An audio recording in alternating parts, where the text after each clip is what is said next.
Hey, Charlamagne the God here. Before we start this week's episode of The Brilliant Idiots, I want to tell all my fellow brilliant idiots, everybody who supports this podcast, who listens to this podcast on the regular, I want to say thank you for listening on the regular, and I also want to ask you to take the time out of your day to go to BET.com, go to the Social Awards tab, and vote for Brilliant Idiots for Best Podcast. It's a tough category, okay? A lot of podcasts that I listen to on the regular are in there. Joe Budden podcast, Rap Radar podcast, Kid Fury and Crystals to Read, my guys, Deezus Sumero, NORE, and DJ F and the Drink Champs, my sister Angela Rye. Tough category, man. My peoples are all throughout this category. But if The Brilliant Idiots is indeed your favorite podcast, go to BET.com right now, go to the Social Awards tab, and vote for Brilliant Idiots. If not, go vote for one of the other podcasts, because there's a few of them. If they win, I win anyway, okay? God is great. Now let's start the show. It's so stupid, it's positively brilliant. The Brilliant Idiots Podcast. Yep, Charlamagne the God. Andrew Schultz. We are the Brilliant Idiots, and today's show is sponsored by Squarespace. Hey. Squarespace makes it easy to turn your ideas into a unique website, showcase your work, blog, or publish content, even sell products and services of all kinds in just a few clicks. You can customize everything from look and feel to settings and products using beautiful templates created by world-class designers. Head to squarespace.com to start your free trial. When you're ready to launch, use the offer code IDIOT to save 10% off your first purchase of a website or domain. That's also, what I'm talking about. go to brilliantidiotsmerch.com. Yes. Go pick up some Brilliant Idiots merchandise. We got some new items. New hoodies. We got the Men Don't Cheat hoodie. Okay. Which is true. Obviously, men don't cheat. We know that. We've always known that. And then we got the Keep That Same Energy hoodie. Both of those are available at brilliantidiotsmerch.com. Brand new. Charlamagne and I have been talking with High U Clothing, and we're gonna put out a few more things, I think. Those are guys. Salute to High U Clothing. They show us a lot of love and a lot of respect. So, absolutely. You know, man. I love when we do our live shows, and when I'm just out in the street and I see somebody roll up on me with a Brilliant Idiots t-shirt, that means that you have invested the best into the brand, and I appreciate that. All right. Yeah. Now, first Brilliant Idiots in 2018 with us together. Yo, man, it's good to see you. I missed you, bro. Yeah, because when you're not here, they just say the show sucks. Okay. When I'm not here, they say the show sucks. They need us. They need us. But it's weird to me when this is the stupidest shit I see on. Talk to me. When they say the show's not the same when y'all both not there. Duh. Like, duh. Yo, y'all are observant. Yo, that's one thing we gotta give it up to Brilliant Idiots, man. Y'all are very observant. That's a hot take for your ass, goddammit. But if you know anything about the Brilliant Idiots, if we had to do Brilliant Idiots trivia, and I said, who was the first guest on the first episode of Brilliant Idiots ever? Could you guess that? The Oracle. The Oracle. I want to give y'all a second just to go to your SoundClouds right now. Not SoundCloud. Yeah, it's on SoundCloud. Go to SoundCloud right now. iTunes. And I'll know within the first 5 minutes Do if you you know got the it right. name of the episode? I know the name of the episode. Drop it. The Star Shame Enterprise. Great fucking name. Yes. But JasFly is here, ladies and gentlemen. Hey. I don't know if you I didn't adjust my mic prior to. I'm unprepared for this. No, you're golden. Now, do we call you by your full name because you're Jazz Waters? Jazz Waters. You don't want JasFly. I mean, I'm indifferent. Yeah, it's Jazz Waters, JasFly. Jazz, I know we're Jazz. not objectifying women in 2018, Uh-huh. but I think that you look absolutely ravishing. That's not objectifying. Thank It you. is. Oh, you said ravishing. That's I said the word. ravishing. You Son. you said look nice. No. Ravishing is like you look like a meal. You know what I mean? Like, Whoa. By the way, can you call women snacks in 2018? Hell yeah. That's a snack. Do you know what I mean? That's the food groups. That's the whole pyramid right there. That is Food court in the mall. I'm not partaking in this. But I just need to get it out so we can have normal. You know what I mean? So we've cleared the air. Exactly. It's like one of those people have Tourette's. Yeah. Once they get it out, they have normal conversation. That's it. So I just have my Imagine if little. Louis C.K. could have just did that instead of jerking off. That's very. To clear the air, he could just say, "Hey, you look good." Yeah. Louis had to jerk off everywhere to clear. But what if he could just do a one pump and then we out? But Jazz Waters, the reason I said her full name is because, you know, over the past year, Jazz, you've got a lot of writing credits. Boom. Thank you. A lot. Let me see. Let me think about it. This Is Us. Yeah. On NBC. Great show. You're the reason for America's tears? No. Is that? No, definitely not. Let me tell you something. I got friends. This is what we're doing. All right. I got friends of mine. No joke. Like, I have friends of mine that have, like, these are pretty, like, tough guys, I would say. Mm-hmm. They like talk to me about this show. They go, listen, let me tell you something, Jules. Don't watch this show with your girl. Don't watch this show with her, because she will see a side of you that she's not prepared to see. Why is this such a tearjerker? Yo! Dan Fogelman. It hits on something's wrong with everybody on the show. The worst case, I mean, it is like, maybe it taps into some kind of empathy, there's some humanity that we all got inside that we block. Yeah, I don't know that's what exactly it is. What it is. Oh my God. What do you think, Jazz? You're in the writer's room. I was. You was? Yeah. It is just honest storytelling. It's who we are. Mm-hmm. We're all fucked up. We're all really complicated. Nobody's family is perfect. And it's telling a really honest story about what's wrong with us, but it's what's wrong with us that actually unites us. So it taps in. And it like touches on little shit that everybody either they deal with or like they have a relative or friend or something deal. So it becomes like this interesting, almost like personal. It feels like a 30 for 30.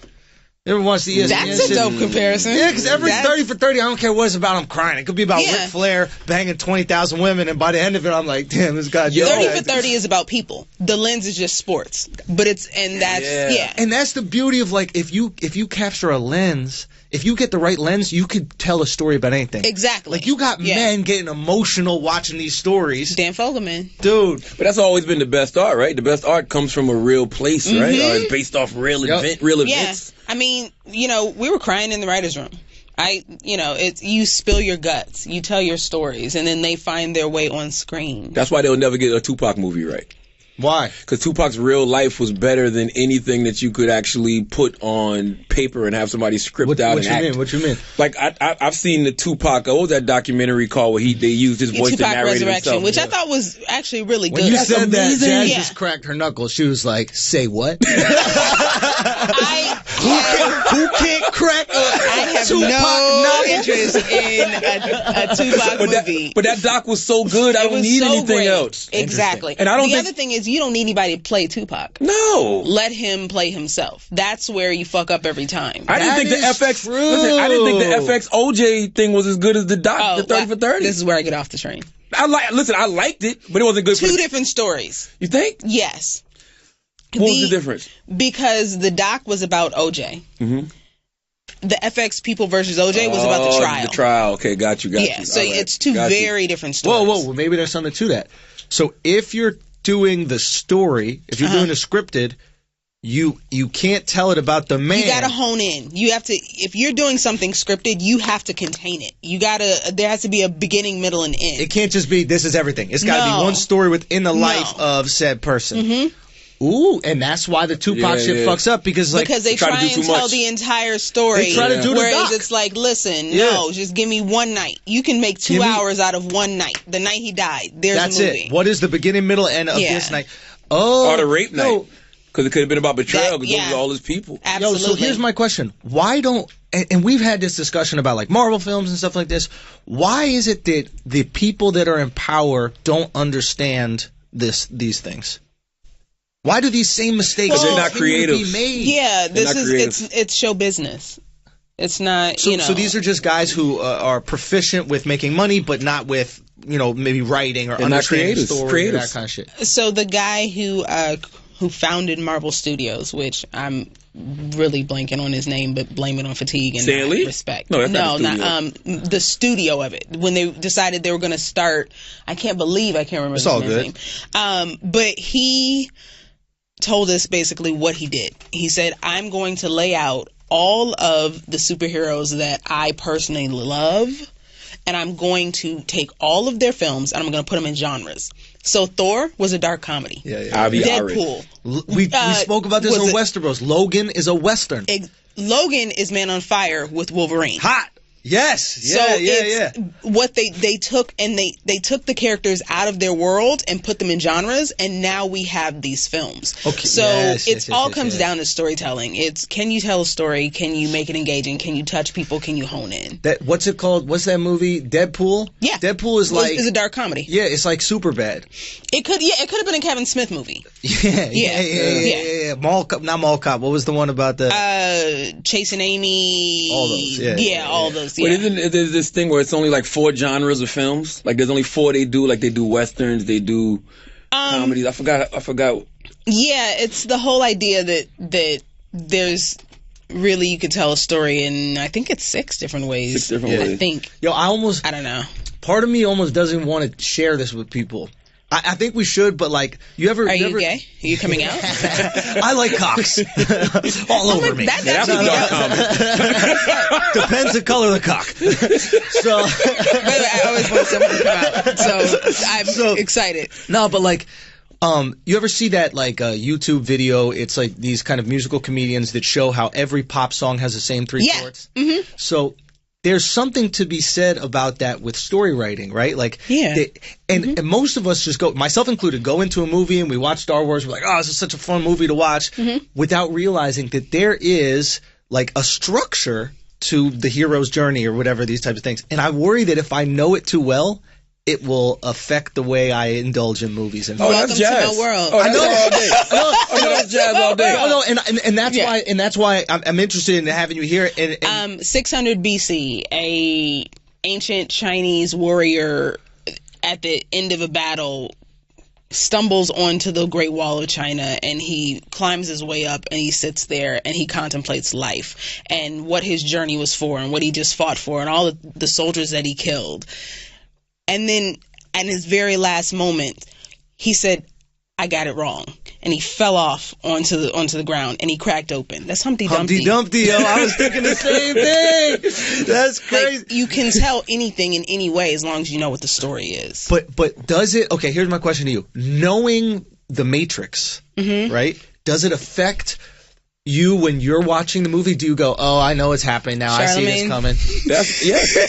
It's stuff that I've loved, that I've called and jazz. She ruins it. And I'm like, I ruin everything. What the fuck? I do. I ruin everything. On low key, like with comedy, I kind of feel that way. Like I see I know the nuance of like structure and bits, and people who think, oh my god, this bit is absolutely fantastic. Whatever. It's like, yeah, but I saw it coming. I knew where they were. Did you see Chappelle's joke coming? Did you watch Chappelle's special yet? Oh wait, I haven't seen it. Oh, I'm sorry. I haven't seen it. Yes. Yeah.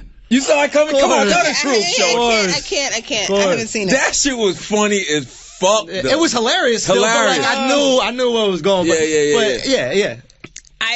Stand-up is the last like place that surprises me. For got you. Stand-up surprises me. Why? I mean, nobody's pushing the envelope anymore. Nobody's trying to do anything new. No. I think she means like she doesn't see it coming. I will go watch stand-up and I can just fall into it. Yeah, versus like if I'm watching something on screen or if I'm reading something, I know where it's going. You and I are opposites because drama is what I'm drawn to because comedy, it's too close. I write you both. See it all. You see it all the time. Yeah. So it's the same with the story is story. Yeah. You make it funny, it's a comedy. You make it touching, it's a drama. Yeah. You make it scary, it's horror, it's genre. So what's the last good thing you've seen that you was like, I, Tanya. Wow? What is it? I love good? I, Tanya. The Tanya Harding, the figure skater chick. Oh. I love I, Tanya. It is. But we know how that ends. We know but that's the crisis. It's not about how it ends. It's how it all occurred. Got you. Yeah. That's what makes it very intriguing. So they took a day or something. They didn't do the whole drawn out thing? No, they took. This is how Nancy Kerrigan ended up fucked up. Okay.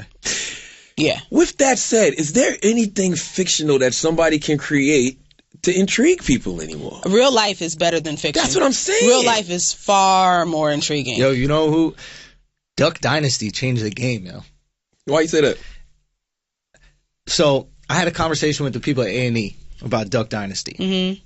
And I was like, yo, listen, I understand why people are drawn to the show. And she kind of like smirks and she's like, well, why do you say that? And I go, it's just a sitcom, but all of a sudden my expectations are really low because it's a reality show. Even though it's not, but I have really low expectations. But the funny is just as funny as any sitcom because I'm sure you guys script this stuff. They have table reads with this. Exactly, right? But the audience is suspending disbelief. Right? We're like, oh no, this is real. So you have low expectations, high reward, right? And then she's like, absolutely. She goes, I go, now how do you do that with drama? And she goes, that's what we're trying to do. And it's very difficult because what happens in a drama? People die, people get shot, people get abortions, right? She's like, how do you do that on TV? Easy. A few years later, Live Love PD? and Hip Hop. Oh, no, I was thinking Live PD. Because Live PD is drama. You just do it live. Like, it's live in real time. That's the police show, right? And I think on some level... First 48 and all of those things. And it's like, it's difficult for somebody in your position who's writing both drama and comedy. How do you compete with how fucked up reality is when their expectations are this low and yours are this high? So I was working in development in 2003 through 2006. So I was in Hollywood on the other side when reality TV boomed, and it was putting scripted sort of out of the game. And it's exactly what you said. It's that you got to hone in on a version of real life that was far more intriguing than something that someone made up, even though this is also made up. I think what's happening now is because real life is stressful as fuck. Yo, like, we want a break? Yes, we want a break from our crazy lives, our neighbors' crazy lives, from Trump, from the weather, from global warming. Like, we're exhausted, and now is the time to go back to the land of make-believe. Fantasy. Yeah, fantasy. Marvel. Fantasy represents hope. Yes. It's the idea of what could be. I totally see it. We want to get lost. We want to get lost in this world that's not that related. One of the beautiful things about Bright, I don't know how you felt about Bright. I felt that either way Will won. Because you watched it just to see how bad it was, or you watched it because you like Will, but either way you watched it. Floyd Mayweather. And Netflix has never released the numbers for anything, but they did for Bright. Exactly. It's like someone count your pockets and you finally go, fuck it, here's the best shit. You know what I mean? Here it is, motherfucker. But I like when reality and fantasy are combined. Like, especially like you say, the world we live in now. Well, let me show you what the world would look like if we actually did have a woman president. I like Will Packer and Aaron McGruder got that Black America show coming out that shows what would happen if black people had reparations. Like, I think that's the next wave to me. Yeah. It's a cool fantasy. We get to suspend disbelief for a moment and live in this world where like things can be dramatic, but they don't have the same weight because I know it's not happening to me. It's that edgy political satire. It's a way it's subversive. It's where it used to be. Richard Pryor had a television show that lasted one season, and he opened his monologue with, I think it was, if it wasn't a monologue, it was right after a sketch in a boat where literally it was talking about how with the boat is sinking, black people are always going to be last. And it was so subversive, and it was comedy, and it was edgy, and it was on NBC. Yeah. So I think we're returning to that place of let me make you uncomfortable because you're already uncomfortable, but at least this way I can make you laugh so that I can make you think. I don't know how we got away from it because you think about stuff that Norman Lear was doing with the Jeffersons and all of the family. Yo, think about the equity that Richard Pryor had to get away with that in what was this, the 80s or something? This was 84, 85. It was a fight though, because if you ever read Paul Mooney's book, they used to have to fight for all They created the time delay for Richard Pryor. Yeah. Because of Richard Pryor, because Lorne Michaels wanted him on SNL. Like we owe Richard so much. Equity, man. Nobody, like, think about how much power you wield. Yeah. That in the 80s, motherfuckers were like, fine, just put it out. Fine, we trust him. People love him. He had to fight for it though. Remember, you ever read the story? I think it was a Paul Mooney book where he wanted to do the nude promo. Yeah. But he wanted his dick cut off. Great. Let's go. But they let him do it. Yeah. But he had to fight for that shit. Go. You've seen the show, right? The Richard Pryor show. Yeah.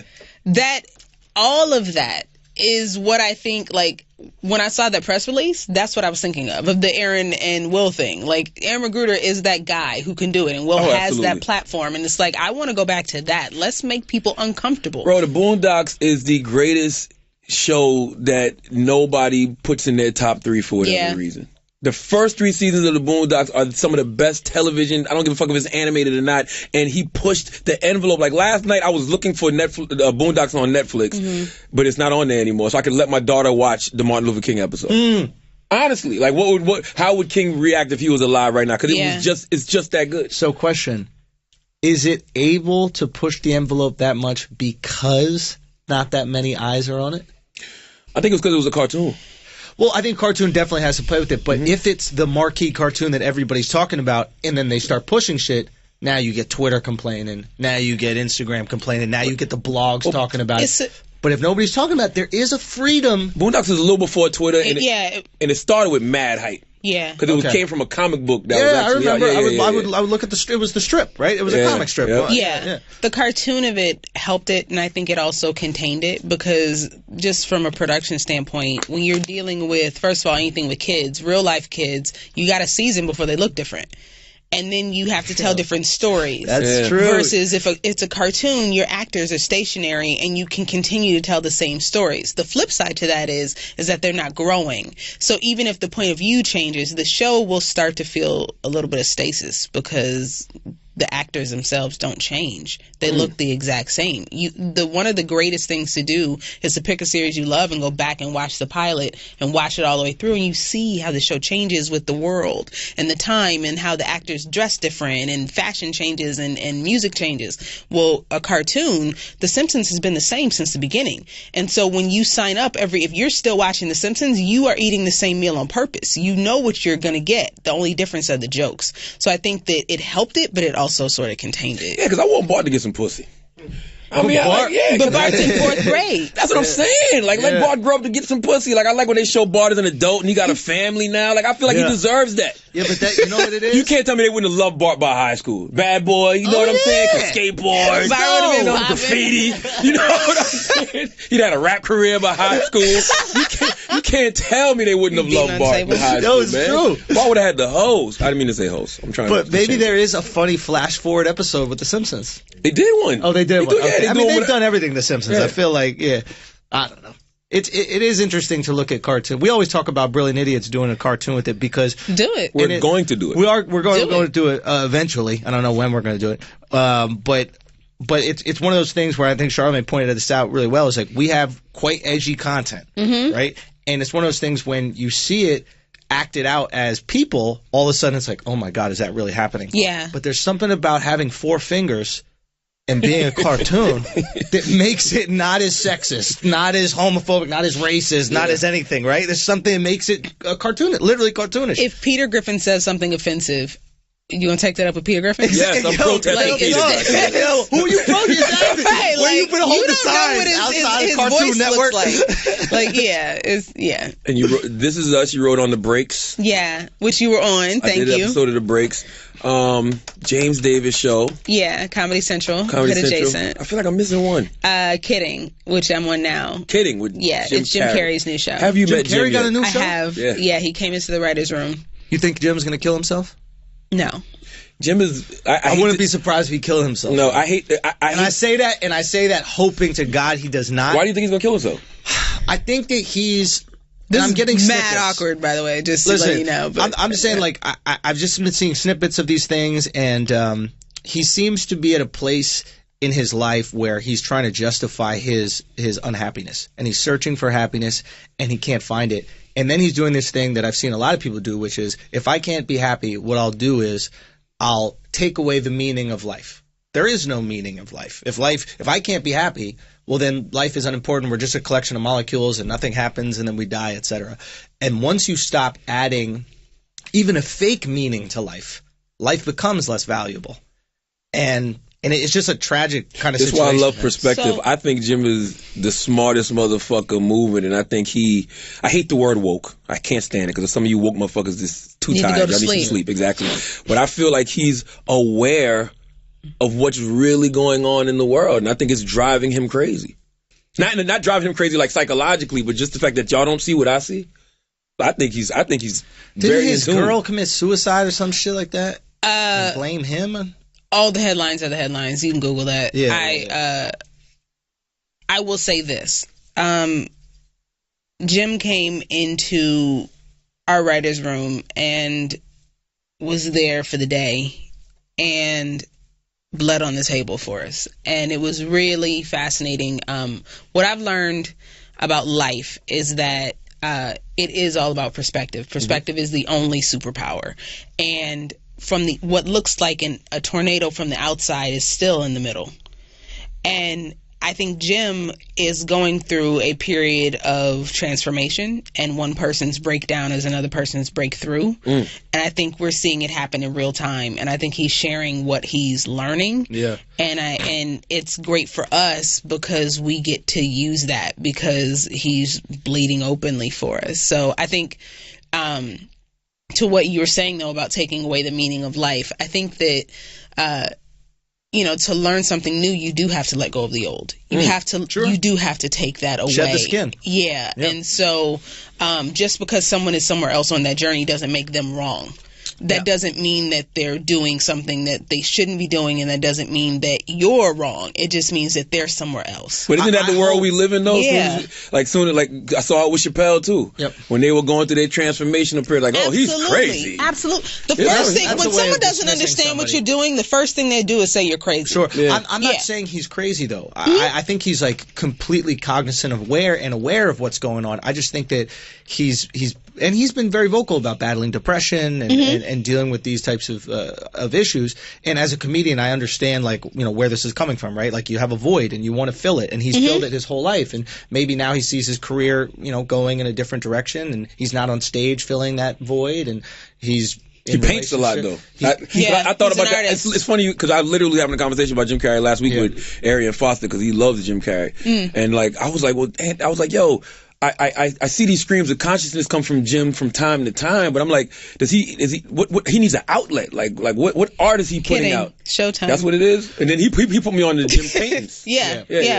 But I guess my point is like you have to find something to fill that void. And we even saw it with like the Linkin Park guy. You know what I mean? The guy, Chester Bennington. Yeah, Chester. It's like, I think what happens with these guys is their whole life they go, when I'm famous, I'm going to finally feel happy. When I'm successful, I'm going to feel happy. And then they get famous and successful. You see it happen with Kevin Durant right now. It's like my whole life, when I win a championship, everything's going to be fine, and I'm going to feel that bliss I've always wanted. Yeah, but you didn't expect the bald spot. And then if Kev didn't have, I'm telling you, Kev didn't expect the bald spot. He'd have everything he wanted. I know. If that fucking bald spot. I know. His head looks like a Crunch bar. So what happened is he goes to, and then he goes to, he wins a championship, and all of a sudden he has those same feelings. That must be fucking frightening. Same thing with Chester. He becomes one of the biggest musicians in the world, and all of a sudden, I'm still feeling these same feelings of sadness and depression.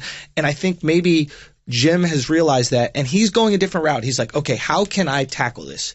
How do I understand why we have these feelings? Why I feel helpless? Why our brains work this way? And I hope to God that he figures it out and finds a way to cope. By the way, we're all assuming here. We don't know if he's unhappy. Sure. We don't know if he feels helpless. That's what we do on this show. We assume. Exactly. Listen, say again. I'm not assuming. You know of a personal relationship. I'm assuming. Oh yeah. No, I think I can't speak on it like you can. I think. I don't. You know what? Now, hold on. I don't need you keeping it too real now. Yo, no. We need you on this show right now. I need you keeping we're having a This Is Us moment right here. I see the clock moving. You don't have to keep it real about any of it. You're about to put it all on the line. You're about to put it all on the line. It's not worth it, Jazz. Charlamagne just stop the hot take. No, you're getting soft, bro. Yes, I am. You're getting fucking soft. Man, yes, I am. See? There's no need to do that. No. If it was a white rapper, you would have let him say that shit immediately. I would. Let it fly, bro. Let it fly. That shit immediately. Go for it, dog. You'll be fine. You'll be fine. Just more on a macro level, like it's, you have to be uncomfortable. You have to ruffle feathers. You have to upset the norm. You have to challenge people, and the way to do that is to figure out who you are and to dig in. And when you're in the public eye, people are watching that process. J. Cole, Forest Hill Drive. Yep. The song Love Yours. it's all about the idea that here is this dude that his entire life he's sitting in Fayetteville and he's like, yo, if I just could be the number one guy, I'm gonna be happy, everything will be good. And then he got there. His whole album is I got to the top and realized everything that I needed was there and was home. And you know, even just me in my life, like, look, the level up is real, but also so are the lessons, and you realize that it's like, yo, I could have a nice bank account, but if I'm not fulfilled and if I don't know who I am and if I'm not happy, that don't mean shit. None of it means anything. Yo, it is so... Okay, hold on a second. This week's episode is brought to you by Adult Swim's new sci-fi comedy Hot Streaks. Okay? You gotta watch this show. I'm not gonna lie, I turned it on. It's strange at first, but the characters in this world, they're going to leave you with this kind of never-ending sense of what the hell is going on. It's clever. It's funny. It's a cartoon, mind you. It's clever as far as it's funny. The writers clearly know what they're doing. It's created by this guy named Brian Weissel and the team that's behind Robot Chicken and Rick and Morty. I know that some of you guys have seen Robot Chicken. Definitely Rick and Morty. People always tell me about this Rick and Morty show. They're saying it's absolutely brilliant. I watched the pilot episode of this show, Hot Streets, and I'm telling you, I'm one of these guys who I'm not the biggest cartoon dude. I'm reluctantly watching it, and then I found myself enjoying the fucking episode. So if I put up those barriers and I like it, if you're into Rick and Morty, you're into these kind of cartoons, you're gonna definitely be into this. As far as like the voice work on it, Justin Roiland, the co-creator of Rick and Morty, he's the lovable sidekick and badass dog named Chubby Wubby. There's like animals in it, but they're clearly done by human beings. It's funny. It's a lot of like tongue-in-cheek stuff, a lot of satire. But you watch the show, I'm pretty sure that you're going to enjoy it. It premiered January 14th. But you can watch the new sci-fi comedy every Sunday at midnight on Adult Swim. So check out Adult Swim on, wherever you guys, whatever your cable subscribers are. But go check it. I wonder if they have this clips of this online. Chris, do they have clips of this? Can they watch? I think you can watch at least the trailer, if not the first episode, online. So go check that out. You can check it out at Adult Swim. But it's on every Sunday at midnight on Adult Swim. It's funny. Okay, I give it my Hot Street is a funny cartoon. It's inspiring. It's like, yo, we got to get this Brilliant Idiot shit on. We're gonna do it. We're gonna get it done. All right, back to the show. I was in Jerusalem and I was talking to this rabbi and I was just asking him questions about about life and about. Are you Jewish? No, I'm not. But I just wanted to experience. Okay. I just wanted to go to the center of the world. Experience what we're all coming from. Right? Jerusalem's the center of the world. I thought it was Africa. So did I. But that's all about perspective. What tribe you with? Africa's the center of the world. Beginning of life. Well, I didn't say the beginning. I said the center. Okay. I think that Jerusalem is the center, meaning like you have the three Abrahamic religions all coming from here. This is the value system. I thought you were talking about on the map. No. I was like, what the fuck? Okay, so you're Sullivan's sitting there going, yo, Jerusalem on the equator, bro? No, meaning like our value systems come from here, like regardless if you're Muslim, Jewish, Christian. Like, you know what I mean? This is where like the idea of God comes from. For so many people. For people in Asia, no, but for the rest of us, yeah. So, but we were talking about God, and he was talking about there's something that's written in the Bible. It talks about like if you don't practice your commandments and love them, God says, I will beat you, or something like that. I'm paraphrasing. And he goes, do you understand what that means? And I was like, yeah, it sounds like God is kind of being a dick. And he goes, no. He's saying, don't do this for me.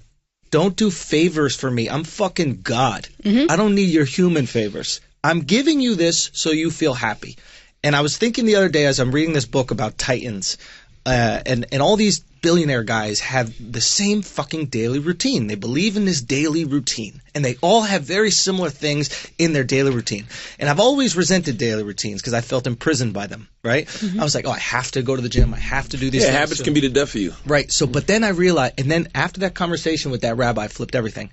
I'm not imprisoned by the daily routine. The things in this routine serve me. Yeah. Much like this religion that God gives you serves you. There's a power in discipline. There's a power. I go to the gym first thing in the morning. I feel good. Yeah. I do my question of the day first thing in the morning.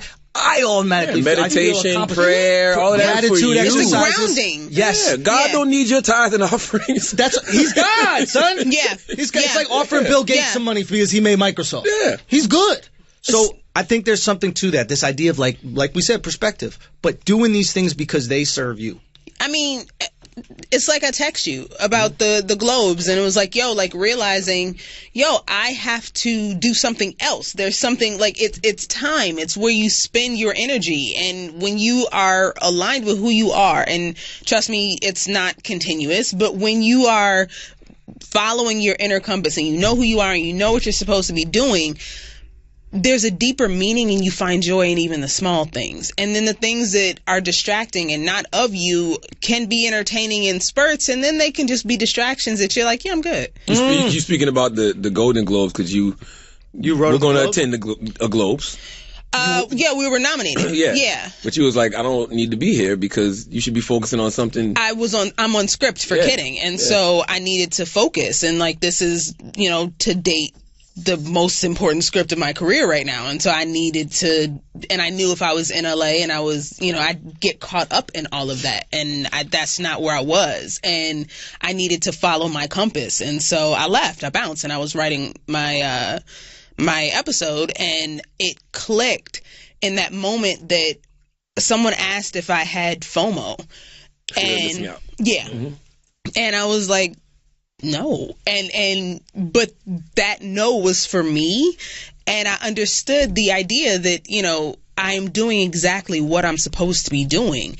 And what looks like discipline and sacrifice to other people was actually giving me great joy because it's my purpose. I've been like that my whole life. Like I've always said, I don't want to be on the scene. I want to be the scene. Wait, you've been a FOMO your whole life? No.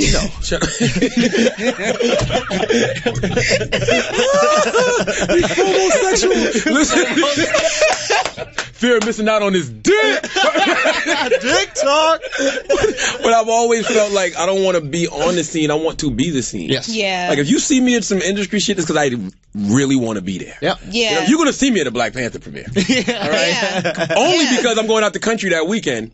So I'm not going to be able to go see it in the theaters when it comes out. So I'm going to one the of week the before to one of the things. Yeah, and I get It's not a stunt if it's your real life. Yeah, exactly. And hopefully I get to interview the cast and all that good stuff. Yeah. But I want to do that. Yeah. I have asked to do that. Yeah. Go where your interests are. Yes. Yeah. It feeds you. Yes. Right. You're not doing it because it would look good to everybody else. Yeah. On No, It's just or like that's you where should show everyone up. else is going. Or Yeah. it's like I'm doing this because it gives me joy. Because I'm interested. How do people find what gives them joy? I think that we're all pretty blessed in that, and maybe we still have to actively search for it, but like we found things that give us joy, and even as we evolve in life, we find new things that give us joy. But I bet there's a lot of people out there that don't know what gives them joy, don't know how to find that. I think it's all about go ahead, Jan, don't cut you off. Go ahead. Well, no, I think even when you do find that joy in something that you love, I think sometimes you can take it for granted. And I think a lot of times it's just always continuously having gratitude for what it is that you love to do. I think sometimes we take it for granted sometimes. We've been doing it so long, it's like, whatever. So there are people that actually are doing the thing they love. They've just forgotten that they love it. Oh, absolutely. They don't appreciate that. I totally think so. I think I can't speak for anybody else. I think for me, it's about figuring out who I am. That's been my process. And for me, it came from a surrender moment. And from there, it has been a 10-year journey or so since. And I think that's where I started to just sort of whittle away piece by piece. I'm the person that, like, I'm hard-headed.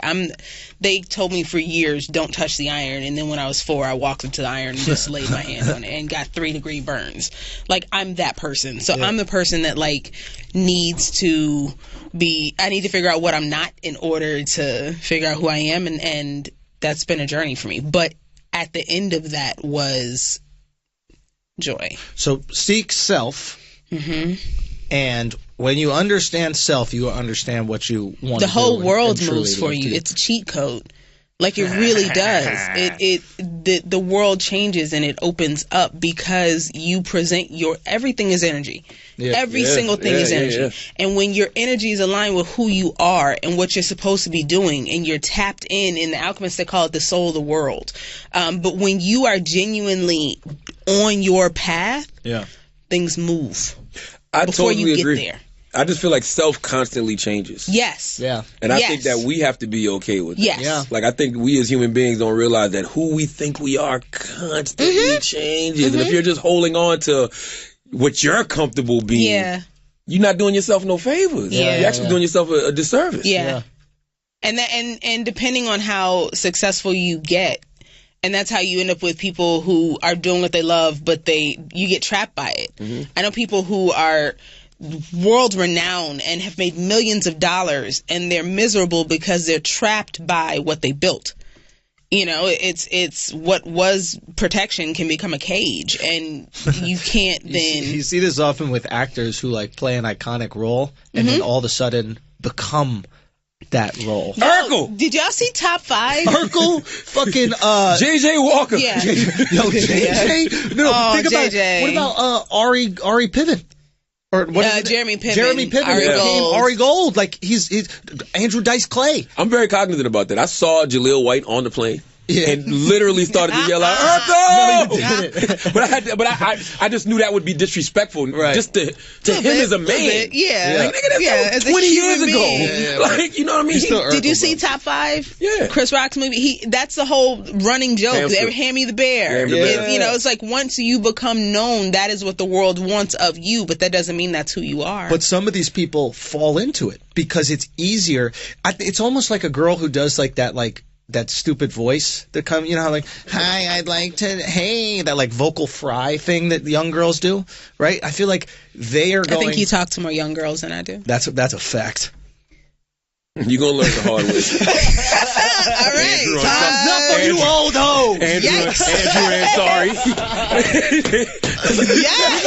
We're going to talk about Aziz. We're going to talk about Aziz. But my point is, I think that they're feeding into an idea. They're feeding into an idea of what they think a girl should sound like or whatever like that. Like a lot of these girls are copying the way the Kardashians kind of talk. You know what I mean? And it's like, oh, this is how girls talk because I should talk that way. You don't have to talk that way. You can talk however the fuck you want to. Or however your voice developed from the people around you. Do you say that to them? No, I don't think I've had that conversation with them. But if I notice if the voice is that annoying, I'll just be like, I don't know if this is a genuine way of speaking. Say that. Yeah. I think if there was something that I really like loved and cherished about that person outside of their voice, I would bring that up. I've had this conversation not with voices, but with people in general. Like I just value genuine. Oh yeah, when you don't care enough, it's like I'm not gonna correct her. Exactly. Like I don't need to fix your life for what? Suck this dick. Let's go. Suck this dick. You know what I mean? Hashtag men too. You know what I mean? Men need to get our dick sucked. That's men too. That's the new hashtag. Come over here and drink this wine like I ain't gonna get my dick sucked. Speaking of somebody who won't give it up, he's not giving up that triangle offense, baby. Andrew showed. Hey man, Andrew gonna run that triangle. 2018, we hard on these hoes again. Wow, not him, not me. 2018, not me. I've surrendered. Don't PC to God me right now, bro. It's PC to God, bro. I mean, used to be hard. Good luck on that, Andrew. Not women. But you're not hoe. I'm not talking to you. I'm just talking about these hoes. Let's talk about Aziz. But a lot of things changed that though. It's not even just the Time's Up, Me Too movement. It's just like, yo, I got daughters. Yeah. You know what I mean? My perspective has changed a lot. My perspective changed a lot since this motherfucking Aziz Ansari story. Can we just acknowledge one thing about this Aziz Ansari story? Hold on, let Jasper finish the thought real quick. I wish more people approached it like you. Whenever people are questioning about what you believe and what's wrong and what's right, etc., I'm always wondering, but if your daughter or if your sister or if your mother told you this exact same story, would it make you uncomfortable? Would you... Paul Savino, I think, has the litmus test reaction for what happened. When TMZ caught up with him, and he's Mayor Savino's father, and asked him about the whole Weinstein thing and, you know, about her being blacklisted, he said, if I see that motherfucker, I'm going to kill him. Respect. that's his daughter. That's his little girl.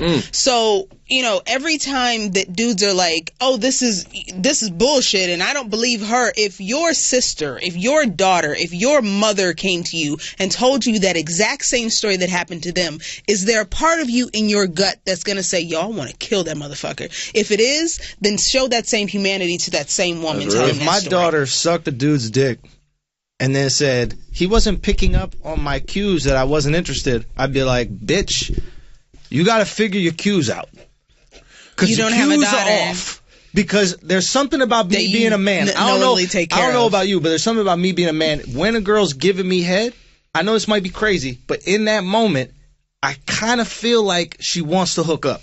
In the moment as she's bobbing up and down on my dick, I'm under the impression that she wants to hook up. And if she feels that there's a cue that she's giving that's otherwise while she gives me head, she must also be empathetic and go, I can see how my actions would make somebody feel that way. I don't deny that this girl did feel uncomfortable in that environment. I do also feel that Aziz did not pick up on that because of her actions. Hold on, before we conflate two different issues. Weinstein and Aziz are mad different. Yeah. What Jazz was talking about was the whole Me Too, Time's Up movement and just women saying sexual harassment. You're talking about a specific case, which is the Aziz and this young woman situation. There are so many douchebag, creepy motherfuckers out there, and we're not even talking about the sociopaths and psychopaths like Weinstein. We're talking about dudes that just massage you for no fucking reason at work. And I'm not cool with it at all. And these dudes gotta go. Yeah. Let's go. Let's talk about it. But there is a problem with this Aziz story. And I'll tell you what hurts me the most about it is that the inception of Me Too was there were men in power that were abusing their power and ruining women's lives. And now you have a situation where women have immense power. Women with one accusation can destroy a man's life. Court of public opinion. With a single accusation with it's worse than the court of law. No trial, no investigation, no due process. With an accusation, everything that man has worked for his entire life is gone. Your reputation. You got to guard your reputation with your life. It's gone. Now, women are using that power, and now they're abusing it. How quickly we become the people we hate. And when I say all women, I'm not talking about just this girl in the story with Aziz Ansari. I'm talking about every girl who retweeted the story, every girl who backed up the story, every girl who made this story a big global issue. You are just as much of the problem as her, because what you're doing is women for the first time in history have a massive microphone, and people are listening to your stories and they're hearing your stories. And they're taking them seriously and having empathy for them. And what you're doing with a story like this is you're turning down your volume. You're going. But once again, you can't conflate the two issues. Like I feel like, and that's what we talked about in the group chat yesterday. Things have to be judged on a case by case basis. This Aziz story with this young lady is a separate case, I think, than a lot of the other things that are going on. But when it's under the Me Too umbrella, you know who wins? Harvey. Harvey read this story and he goes, "Oh, I'm out of here. 5 years, I'll be making movies again." Harvey Weinstein. When Me Too becomes... No, Harvey read that story and said, "That's not sexual assault. You better go look at my transcript." Right. Did he jerk off in a tree? He jerk off in a tree at least? I think I hear you. I think I see it differently. I think we're on a... I want to hear your perspective. As you should. She's a woman. Thanks. you saw him double down on that shit. Wait, hold on. Schultz wants to hear your perspective. I also want to hear your perspective. But I think we're at. It does all fall under the same conversation, but it is a different conversation. I think we're on the precipice of actual real change that we need, and thank God, because as a woman in this industry, like, we really do need this change. Mm-hmm. Yes. But I think that the Aziz story is pointing out how little we really understand about what consent is, about the difference between sexual assault and harassment, and possibly and well definitely where the confines of rape are, and like, we need more education. Yeah. And I think that the first way to not learn something is to decide what it is or isn't before you understand it. But that's the problem with the Aziz thing. I really don't know what that was. I'm reading it and I'm like, completely and utterly honest, me either. I don't get. I'm like sexual assault. He started off eating her out. But wait, like it was one part where he said to her. Can we go back even earlier? Sorry, go. But no, it was one part where it was like they was in front of the mirror and she said like, this isn't comfortable for me, and he goes, well, if it's not comfortable for you, then it's not comfortable for either one of us. And then she was like, can we stop? And he was like, yeah. And they got dressed and watched Seinfeld. Like, isn't that what you're supposed to do? Yes. And real quick, even before that, this is where I knew giant red flag for me in this story. Early in the story, she goes, we first went to his apartment. We had some wine. It was white wine. I wanted red. I prefer red. That's not my fault. I didn't know that. So the reason why she pointed that out. Let me just point this out. How are we supposed to believe that you vocalized clearly that you were uncomfortable with Aziz's sexual advances if you couldn't vocalize clearly what type of fucking wine you wanted? Maybe she did, though. She never said she didn't. But by the way, that's not even. I get what you're saying, but I don't even know why she put that in the story. Because she's an ego fucking maniac. I'm gonna tell you why. I'm gonna tell you why. What she just showed up front was that the power dynamic was already set from the moment that she got there. It didn't matter. Though, Jeff. I just don't have no red wine. This is perspective. This is perspective, Jazz. I think you see it as demonstration of a power dynamic. Well, I see it as I want to finish. Yeah. No, absolutely. Absolutely. Yeah. Okay. So it's the power dynamic in that the wine situation happened at the party they were at. So there was a choice of different types of wines. He ordered for her. He literally didn't. He never asked her. He said, yo, we're going to have XYZ, and bought a bottle. Oh, he's a rookie. So from his perspective, coming into this evening I'm driving here, and she's sort of along for the ride, which she was. So that's why that was important. It was at his apartment. It wasn't at a party. They started the apartment. They started at something and then walked back to his apartment. It was a party, because she said that they even went out to eat, and she was upset about that he rushed to pay the bill. Well, it started out at the apartment, then they went out to eat, and then they came back to the apartment. All of that was before they got to the apartment. And so she's setting the scene. My understanding is it starts at the apartment, they go to eat, and then they come back to the apartment. I don't think there was a party. No. It was. I know about the party. It was definitely dinner. Chris, could you look that up? If only there was Google. Well, Chris has it. Because she said he rushed through paying the bill to get back to the apartment. But the wine thing happened before the apartment. What she's showing is that he was driving from the very beginning. That it wasn't about what her interests were. And do you think that it would be possible for a grown woman, not an infant, a woman that we can send to war to protect our country, a woman that could be president, a woman that can vote, to just say, I wouldn't like that wine. So here's what's really interesting. Was at the apartment. The wine thing was at the there's apartment. no party. So they met at dinner, though. No. Let me explain the timeline. I'll explain the timeline. Let me just clarify the timeline to everybody listening. They met at a golden... Andrew finds out he's right about one thing. He's going to run with it. Now it's his story. Will we ever get to talk again? So I just want everybody to know the storyline because it's important, right? Okay. So they met at some kind of event party. At the Emmys. At the Emmys, yeah. Mm-hmm. She was somebody else's date, by the way, and then she gave him her number. Mm-hmm. Okay.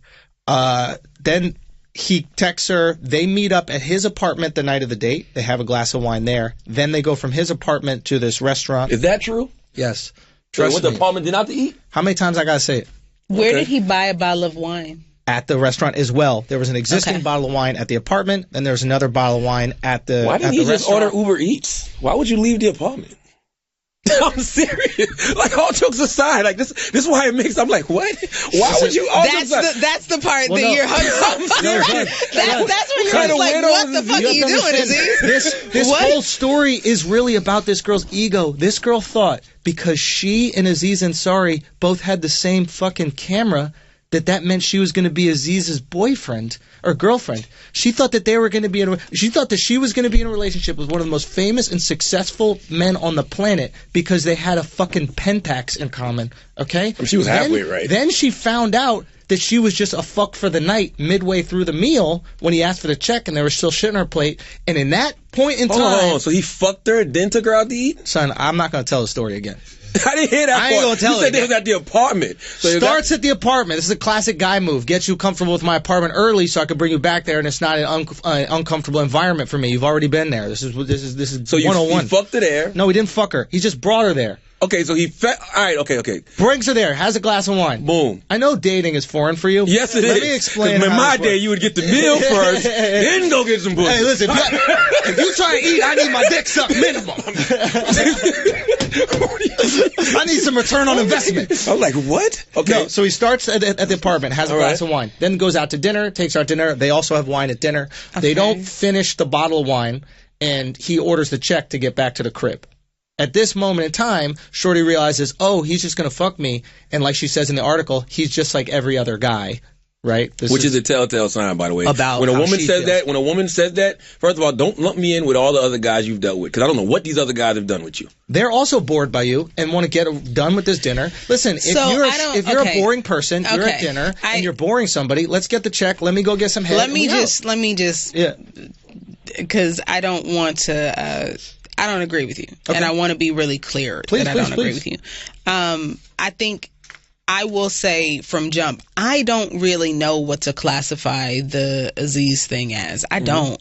And so, but that's also what leads me to believe that we need to have better education so that we have better understanding about what these issues are. Because, like, I don't know what that was, but I do know. What confuses you? Because you do know certain sexual assaults, right? You are aware of absolutely, but at a certain point the lines get blurred. So at a certain point it becomes okay. What do we classify that as, and how do you then do better? So tell me what was confusing. So here's the part where I'm clear on. Right. And this is something that I personally, I'm a fairly confident person, and what I have come to realize just in dealing with different types of people is that there isn't an inner confidence that is instilled in a lot of women when they're younger as girls. And what happens is that they don't always feel empowered to speak up for themselves because that hasn't been instilled in them.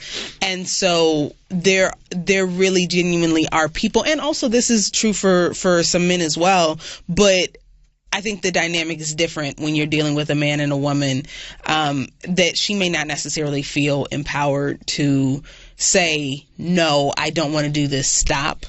But she's saying it in other ways. By giving which we've had this conversation on. By giving him head. Listen, that's how she says no. We've had this conversation on the podcast. Can we acknowledge so that? much. How that's misleading to a man? If you start sucking my dick, I might think that you. But this is even. But I'm gonna tell you what's even scarier. What's scarier is the woman having what I thought was consensual sex with me, but then going home later and feeling like I did something I wasn't supposed to do. And that shit is scary. And this is what I said earlier. I believe her when when she says that she felt uncomfortable there. Clearly, because he texted her the next day and she responded with... Exactly. But what I also believe is that because of her actions, Aziz did not know that she felt uncomfortable. Not true. And one of those actions would be sucking his dick. Well, no. So here's a thing that I think that we need to bring back. And I really believe that we need to bring this back because I feel like... Before you say that, can we get... Because honestly, I read this the morning it came out and I haven't read it since. He knew she felt uncomfortable. That's why he stopped. Like, that's all he in the article. He acknowledged it. And then after that moment of discomfort, she started sucking his dick. But, wait, okay. Chris, I know the story and you're not... He's reading it, though. Chris reading it. Say the story, because watch when you come over here. Chris. No. Keep that same energy when you come over here. Let's go. Keep that same energy when you come over here. Read the story. Sir, I know the story we need a back fact and checker. forth. The guy with glasses in the room has to be a fact checker. I can recite this like the national anthem, son. Let's go. That's awkward. Why? Because it's hashtag men too. Oh, say R.A.P. Oh my God. I'm sorry. I'm trying Listen, Yo, Dwayne, what's up with that? to my agents and my manager, I just want I want to be really clear. Oh my God, this guy a legend. So what happened? Break down the timeline. I mean, so you got the timeline right, but the part you're not addressing, and like a lot of this is semantics. They did have oral sex, but she said after that, she told him she wasn't comfortable. He kept putting her hand on him. She moved it away. She tried to move around the apartment. He followed her around the apartment. She went to the bathroom to try to compose herself. She came out and said something to the effect of, like, I'd be comfortable having sex on the second date. Then he poured her a glass of wine. I was like, okay, is it the second date now? Yeah, okay. He goes, would a glass of wine make it a second? Count as a second date. And she said she would move around the room. He would kind of follow her and cut her off and put her hand back, his hand back over her hand back on him. And she made it clear she wasn't comfortable. And he said the right thing. He was like, okay, it's only fun if it's fun for both of us. But then he couldn't chill. He was too worked up, and he wanted the sex that night. So you gotta jerk off first, guys. He's pressing her. I'm going to read. Go ahead, what'd you say, Jazz? No. Can I just say one thing that I want to... You heard what Chris's, like, fucking social justice warrior bias was with that. I'm going to read her words. Your words, her words don't even do justice to what you said. I'm going to read exactly. This is exactly what she said. But go. I don't know what you're talking about. What'd you say, Jazz? Let's read exactly what she said. What'd she say? Okay, I thought you just read that, Chris.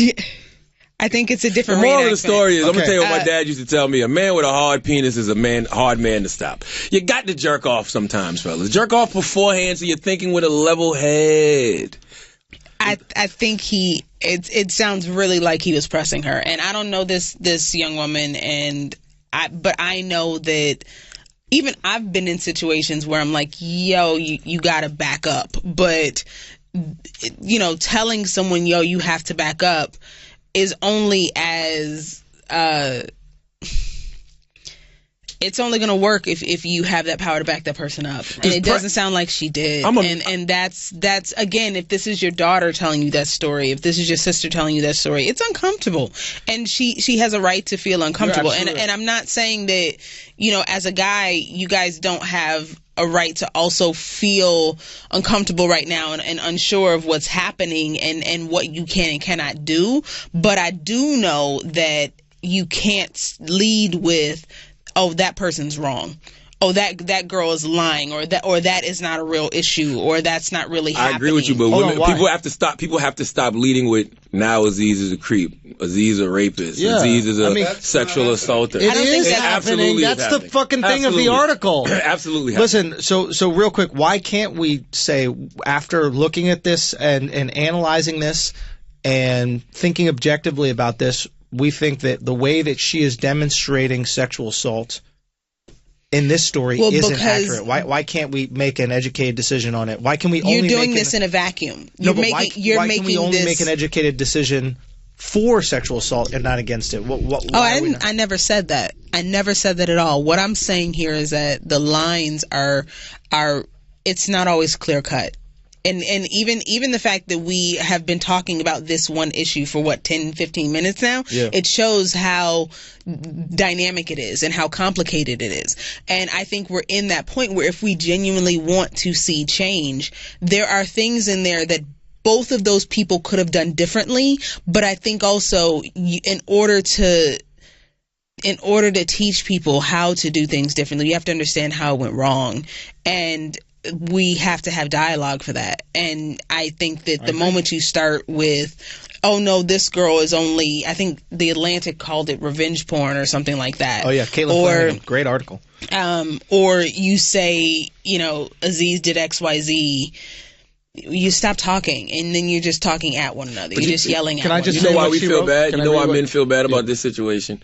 Because we've all been there. Yeah, we've and all I get been it. The guy that, I get it. Let me put the tip in, or I just ate you out and we naked. Like, damn, we really ain't gonna fuck. Like, we've all been there. Mm-hmm. Like, what Aziz did is regular men shit. So Grace says she spent about 5 minutes in the bathroom collecting herself in the mirror and splashing herself with water. Then she went back to Ansari. He asked her if she was okay. I said, I don't want to feel forced because then I'll hate you, and I'd rather not hate you, she said. She told Babe, which is the blog or whatever, that at first she was happy with how he reacted. He said, of course. It's only fun if we're both having fun. The response was technically very sweet and acknowledging the fact that I was very uncomfortable. Verbally, in that moment, he acknowledged that I needed to take it slow. Then he said, let's chill over here on the couch. This moment is particularly significant for Grace because she thought that would be the end of the sexual encounter. Her remark about not wanting to feel force had added a verbal component to the cues that she was trying to give him about her discomfort. When she sat down on the floor next to Ansari, who sat on the couch, she thought he might rub her back and play with her hair. Okay? Something to calm her down. Ansari then instructed her to turn around. Not a bad move, though. He sat back and pointed to his penis and motioned for me to go down on him. And I did. Wah, wah, wah, wah. Red flag. I think I just felt really pressured. Yeah, that's a lot of pressure. A point at the dick? Oh, how could you possibly say no to a point towards your dick? Here's the thing. It was literally the most unexpected thing I thought would happen at the moment because I told him I was uncomfortable. Like, you're not... All right. Look, the point I'm trying to say is this. Ladies, there's this thing, and I want you all to listen closely, and it's called I'm Gonna Go. And this is what mature and intelligent women do when they're in an uncomfortable situation. They've been doing it for years. They say, I'm going to go. And they leave. The other day I went on a date with a very beautiful and intelligent, I'm sure she said, I'm going to go very early woman. On. And she said, yeah. That's a good joke. And we hung out, and it was for like 8 hours, and we had a great conversation, and we were in an Uber. We were going back towards my house, and I asked her if she wanted to come upstairs. And you know what she said? You know what? If we go upstairs, you're going to want to have sex. I don't want to have sex, and it's just going to be an uncomfortable thing. I'm going to go home. And I said, you know what? I really respect you for saying that, because coming up after this long date could lead me to think that you would want to have sex with me as well.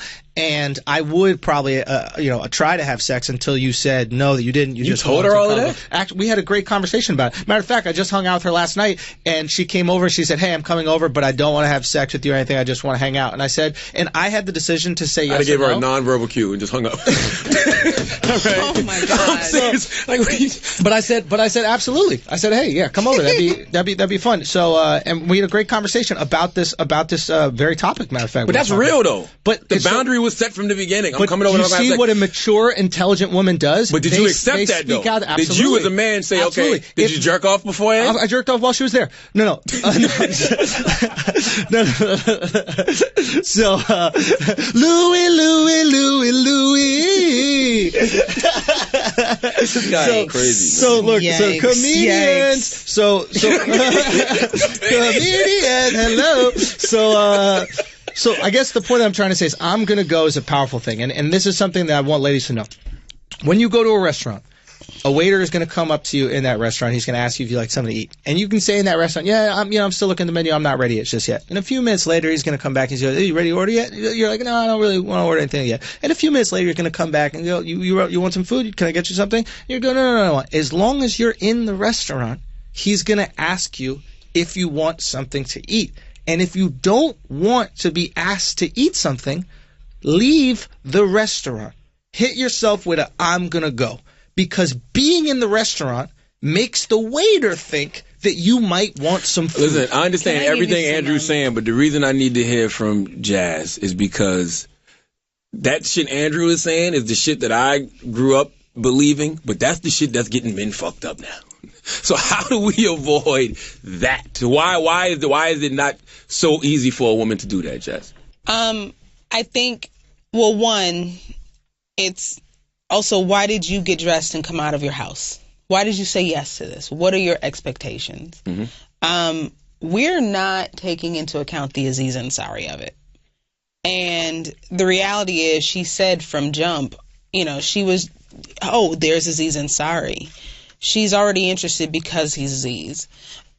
She was probably expecting a deeper connection. Again, it's the camera of it. It's we have similar interests. We may be, compatible in some way. And Aziz plays that male feminist role. Yeah. And that he is safer in a way. That's why she said all you guys are all the same.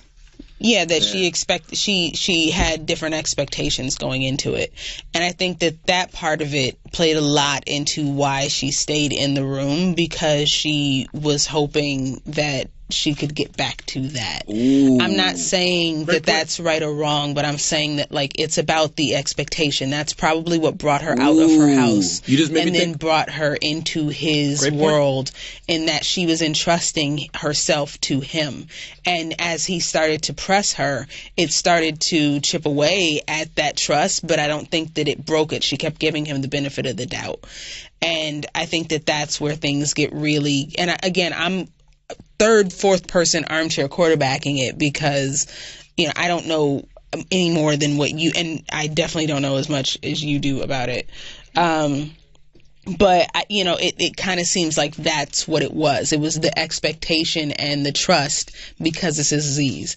You made me think about something when you talked about expectation, because we talked about the reality show scripted thing, or Duck Dynasty, and how people's expectations were low because they thought it was a reality show, but it ended up being like something scripted. So they was like, oh, so with Aziz, it's like you believe the character. You believe the character. He's a male feminist. He's a nice guy. So maybe him exhibiting regular, and I don't even want to say it's regular because it is regular. Him exhibiting regular man behavior, right?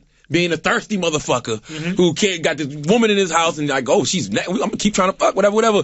That probably blew her mind. She couldn't believe that it was him doing that. But back that up. So when you are famous, that means that people know you before you know them. That means that you have a natural trust that you've built with them that supersedes you walking into the room. Yep. That's power. So automatically you have the upper hand in this situation because they automatically trust you. She got dressed in... They have an expectation for you, but that expectation might not be fair. They're making that expectation incorrectly. Fair or not, she left her house and went to his. So she has to be accountable for that action. At what point do we treat women like adults? That's just what I'm trying to say. I understand it's more convenient to treat women like children because now you're not accountable for any of your actions, and anything that happens to you, you're always the victim. But if you actually respect women, at least in my personal opinion, you would treat them like adults. But we can't conflate the two issues because, like you said earlier, there are creeps out this month. Yeah. So, and I want them gone. Sexual predators out this month. Gone. So I don't even want I don't want us to even be mixed in with those. And that's why I clarify. We're talking about this situation. I'm not talking about wine to this situation, just like you gave advice to women, which that's your advice that you gave to women. Yeah. I would say to men, one, you have to be honest with yourself about why this woman has decided to spend her time with you. What are her expectations? If you know that you just want to fuck, and you met this girl and you're like, oh yeah, this girl is into me, it may be a quote unquote easy fuck for you, but her expectations may be something completely different. And I think that that's where you start to pay attention. Yeah. Listen to the things that she's saying. What are the interactions between this? Like all of these things start before you get in the room. But isn't that a crazy ego? I think it's ego to assume that you're getting some pussy. Yeah, and I learned that a long time ago. You're one of the most famous guys in the world. She's a +1, and she thought that she should be your fucking girlfriend. I don't want that. Like the power. You talk about the power dynamic. Why would she assume they're going to be boyfriend? Somebody's got to be his girlfriend. Somebody's got to be his girlfriend. Yeah, is she assuming or putting it on her vision board? Is she speaking it to the universe? That's what I want. But I'm talking about as a man. Like I used to use this thing called ginseng stone back in my day, right? And you take it, right? And you. I'm saying. Listen, you wet your dick. That sounds like some Cosby shit. No, you wet the stone. No. It's for you. You wet the stone and then you rub it on the vein of your dick. And like you would have like an erection forever, right? And it's like, I used to do that sometime, but then I wouldn't get no pussy.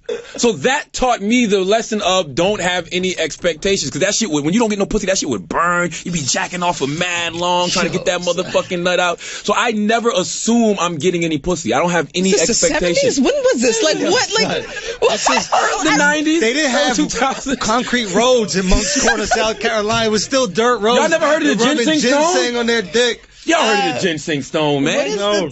Okay. You never heard South Carolina in the early 90s, you just throw some Chinese characters on a package, they go buy that shit and rub it all over their dick. Oh, the 7-Eleven stuff? Yeah, he's buying oh my God. What's that, Puerto Rican fly or what was that? Spanish fly. No, Spanish fly was what Bill Cosby was. Oh my God.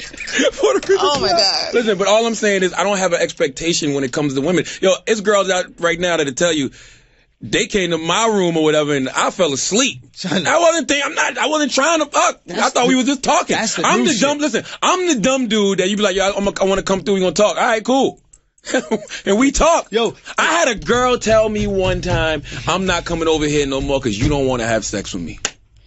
Straight up, and I was like, oh, you want to fuck me? Good for you, Charlamagne. Good for you. Now I fucked her the next time she came over.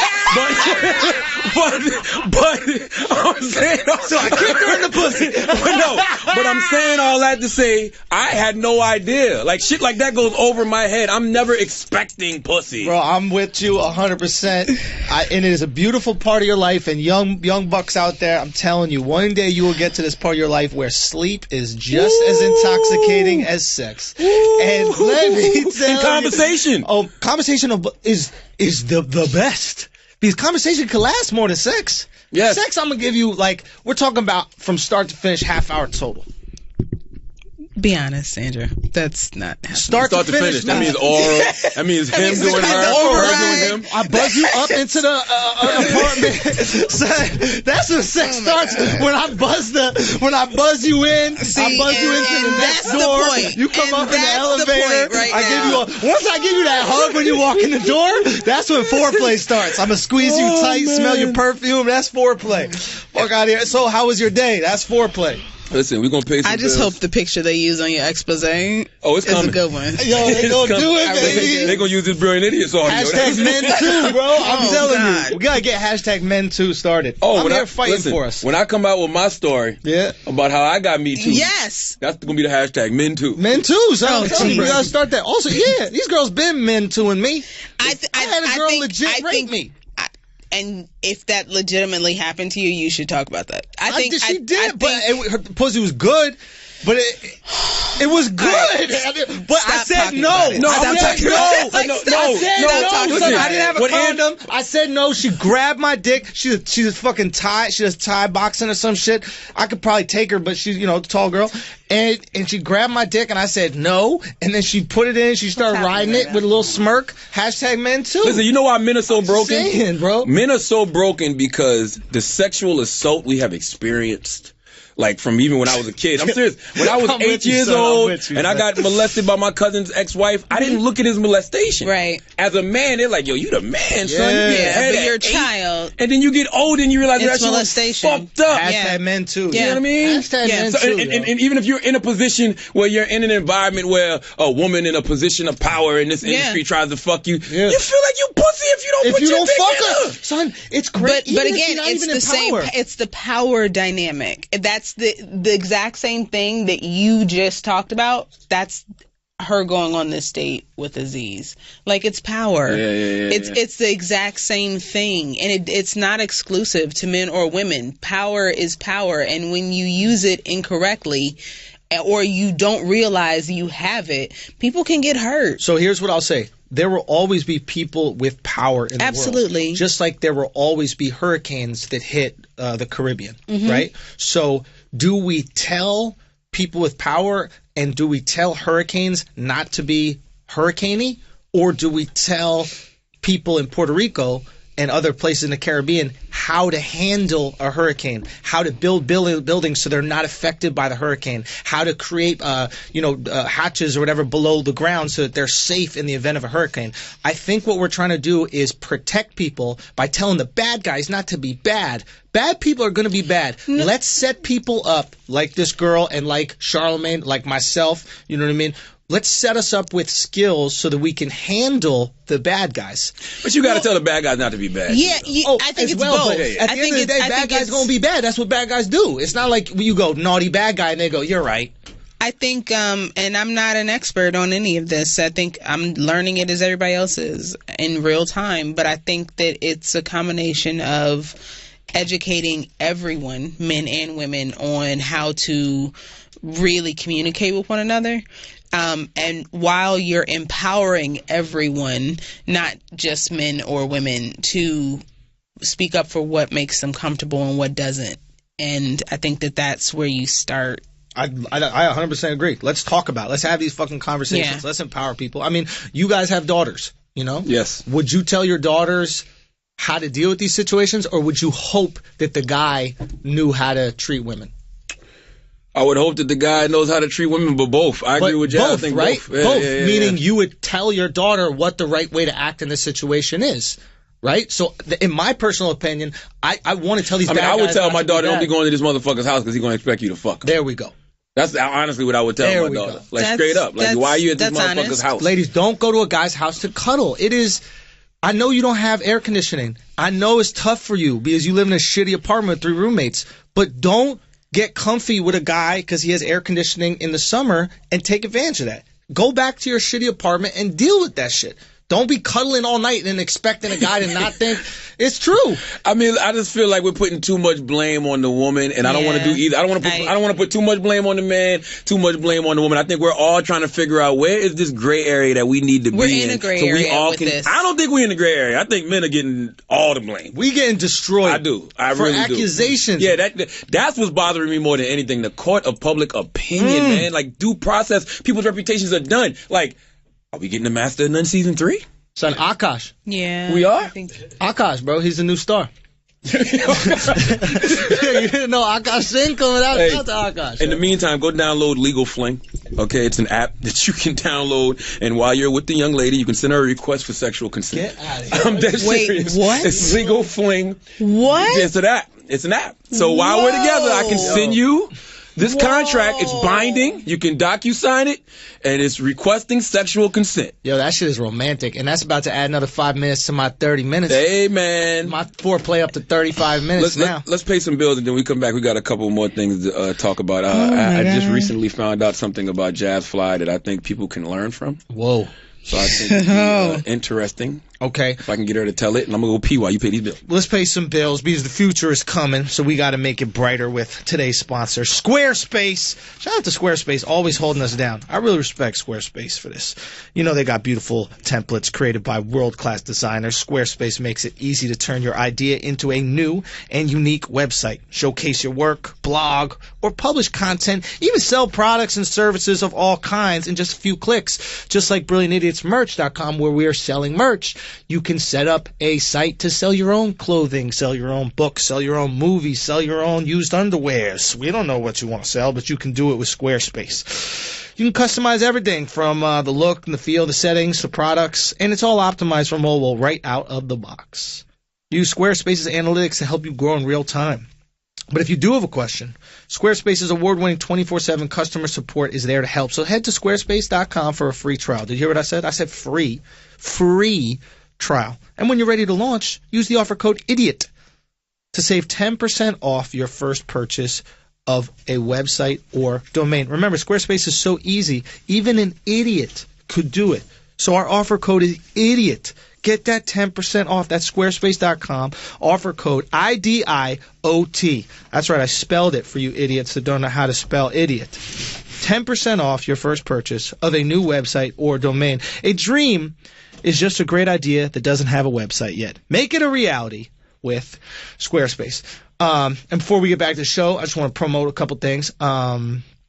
Right now, something I've been releasing, I'll talk a little bit more about it, but I'm doing 52 weeks of stand-up, so I'm putting a new clip out every single week, either on Instagram, Twitter, my Facebook, of me doing, and YouTube, youtube.com/DeAndrew the Brilliant Idiots YouTube page, of me doing stand-up for a week. I'm going to get in every week for a year. I'm going to put a new clip out every week for a year. I started 2 weeks ago. It's going to be my second week. I did it. It's going to be every Sunday. So you can look out for that every Sunday. And, I mean, just to get into the genesis of it, honestly, it's like I've created this special. I tried to sell it. I've been told no by everybody. I did a micro special. I did a 15-minute micro special. I put it out there 4 for 1. You guys watched it. Got incredible feedback. Great views. I mean, we did more numbers on that than Comedy Central does on one of their, like, Comedy Central stand-up shows when they air it live. I mean, that was insane.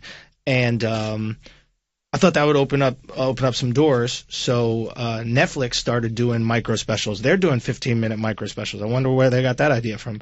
And I submitted, and they passed. And I was like, okay, wow. Well, you know what? Fuck it. I'm going to go out there and do it myself. The reason I want these TV deals, it's not for the money, it's for the exposure. I want people to see my stuff. So I said, you know what? I have people that have been supporting me, following me. And if you want to help me out, you could help expose me. because nobody is more powerful than people. No network is more powerful than the people. So I'm going to put this shit out. And if you like it, if you like the jokes, you enjoy them, share them, tag some people in them, spread the word. And I'm going to do it for a whole fucking year. So let's see what happens with this. I appreciate you guys for supporting me so much coming out to shows. I do have shows coming up. You can get my shows at theandrewschultz.com. I will be on the road a good amount coming up. I'll be my next gig. I'll be down in Tampa. I'm going to be doing Tampa, and I'll be there the 22nd to the 25th at the Tampa Bay Improv. Then I'll be doing New Jersey at the Stress Factory, March 15th through 17th. Then I'm going to be in Rochester, New York at the Carlson, the 5th through the 7th of April. Then I'm going to be at Gotham Comedy Club back in New York the 13th and the 14th. I'm going to be headlining that weekend. And then I'm going to be in Nashville June 1st through 3rd at Zanies. And then I'm going to be in July 26th through the 28th. I'll be at the Mohegan Sun. I'm always adding dates to my tours, but come check out my new hour. Thank you guys so much for supporting. Please spread the word. I appreciate you so much. All right, back to the show. Okay, come back. So Jazz is something we can all learn from. Now, Jazz is from Chicago.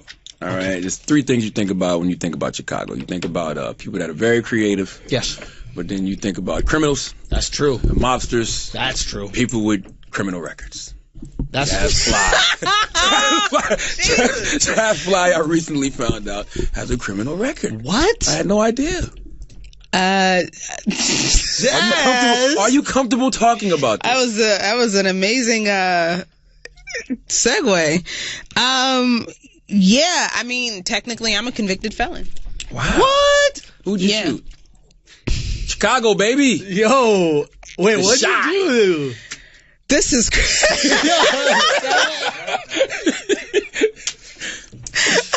Tell us. Come on. This is, so actually, all right, let's back up. The point where I had my surrender moment, and started to figure out who I actually was. That came. I had a whole career in film and TV. I started as a PA on ER and worked my way up through a ton of commercials and movies and Ali and Barbershop and MTV Real World Chicago, shit like that. And then moved to LA the first time. And it was Which is a very funny story. Your first job in LA about the Yes.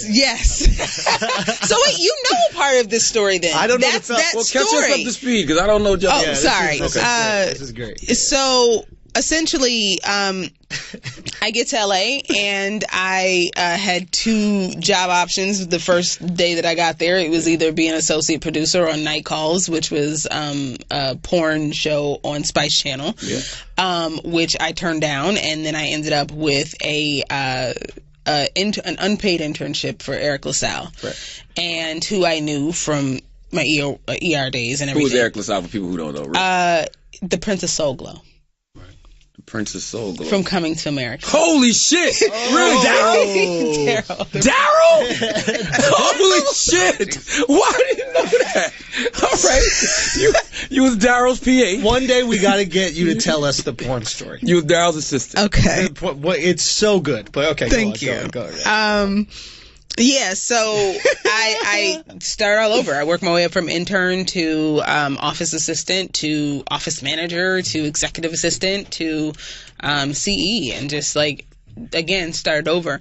I think at that time though, Eric was so big in Black Hollywood, and Black Hollywood was such a, I mean, this is the Will Smith era, right. Mm-hmm. And we were sort of plugged into that. We were when Jamie Foxx used to throw his big ass parties, we were there, but we were working. So we got to see the world and not be in it and sort of be protected from it. Also though, at that time I was really young, and I was also I had no idea who I was. I just didn't. And you give a young person that much power and access and just, went crazy with it. But I was also not making very much money. I was making $21,000 a year, which is kind of hard as a functioning adult by yourself. So, but tough situation, low salary, tons of power. Yeah. And those things absolutely it's hard to balance. Yep. Especially when you have no idea who the fuck you are. Yeah. Absolutely. And so the dynamic in the office was it was unhealthy. It was very unhealthy. It was very it was autonomous. This is, one person's company. But also there was this false sense of family, this false sense of like, this is us, which most of the industry is, by the way. Yeah, like that's why now I don't use the word family. I don't use the word friend like lightly. Like those things actually come with responsibilities. Motherfuckers get a Rock Nation hat and think they should be at Blue Ivy's first graduation. Yeah, and it's like that's but yeah, like there was this false sense of like tribe. Yeah, and I think so. Eric and I started falling out because also I was at that point where in our mentorship I should have left, and this was also a lesson of like you got to know when it's time to fly, right. To just and so he and I were sort of battling for control of me. Right around that time, my sister got pregnant. And she was even younger, and this was sort of a what the fuck situation in our family, and I used the company credit card to buy stuff for her pregnancy. And it started out as she needs this, I will get back, whatever. And then it just became too much to pay back. Cause yeah. How much you run up? $4,000. That's not bad. That's not bad to you now, but also when that was also a quarter of my salary. You know what I'm saying? Like that's it's a lot of money. It's different. And then also coming from the world that I'm from, where my dad for most of my life has filled up his gas tank $10 at a time. Right. So like $4,000 might as well be $40,000. Now, was $4,000 a lot of money to Eric? No. I don't know. He's the Prince of Soul Glow. Right. But I got fired. And that was the first of the heartbreak. And rightfully so. I should have been fired. But he pressed charges? Yeah. And so that's cold. Now we have to be accountable. You did break the law. Yes, you did steal. I take full responsibility. Absolutely. But he didn't even ask you why. It's not like you took the money to go buy Tommy Hilfiger or some shit. Like he didn't ask you what were you buying. He and I have never had this conversation, so I'm not going to speak for him. That's not my place to tell. So you're like the female TK Kirkland. That's exactly who I am. Yeah. TK has a similar story. Yeah, that's exactly. Okay, yeah. he was a thief. TK was a full-fledged. I started to say narcoleptic. What's the fucking stealing shit? Klepto. No, that's Klepto. Yeah. Okay, so he pressed the charges, which I might say a lot about him. My parents had a small business, and they've had people steal, like friends of mine that worked with them, and it was always like a learning moment for these people. It wasn't. Well, yeah, and so and that's the thing where send you to jail. I'm not gonna indict him because I take full responsibility for what I did, and that's between him and God. That ain't got shit to do with me. Right. What I will say is that in hindsight, which is the only way I can look at this, it was the best thing that happened to me. The absolute best thing that happened to me. Tell him why.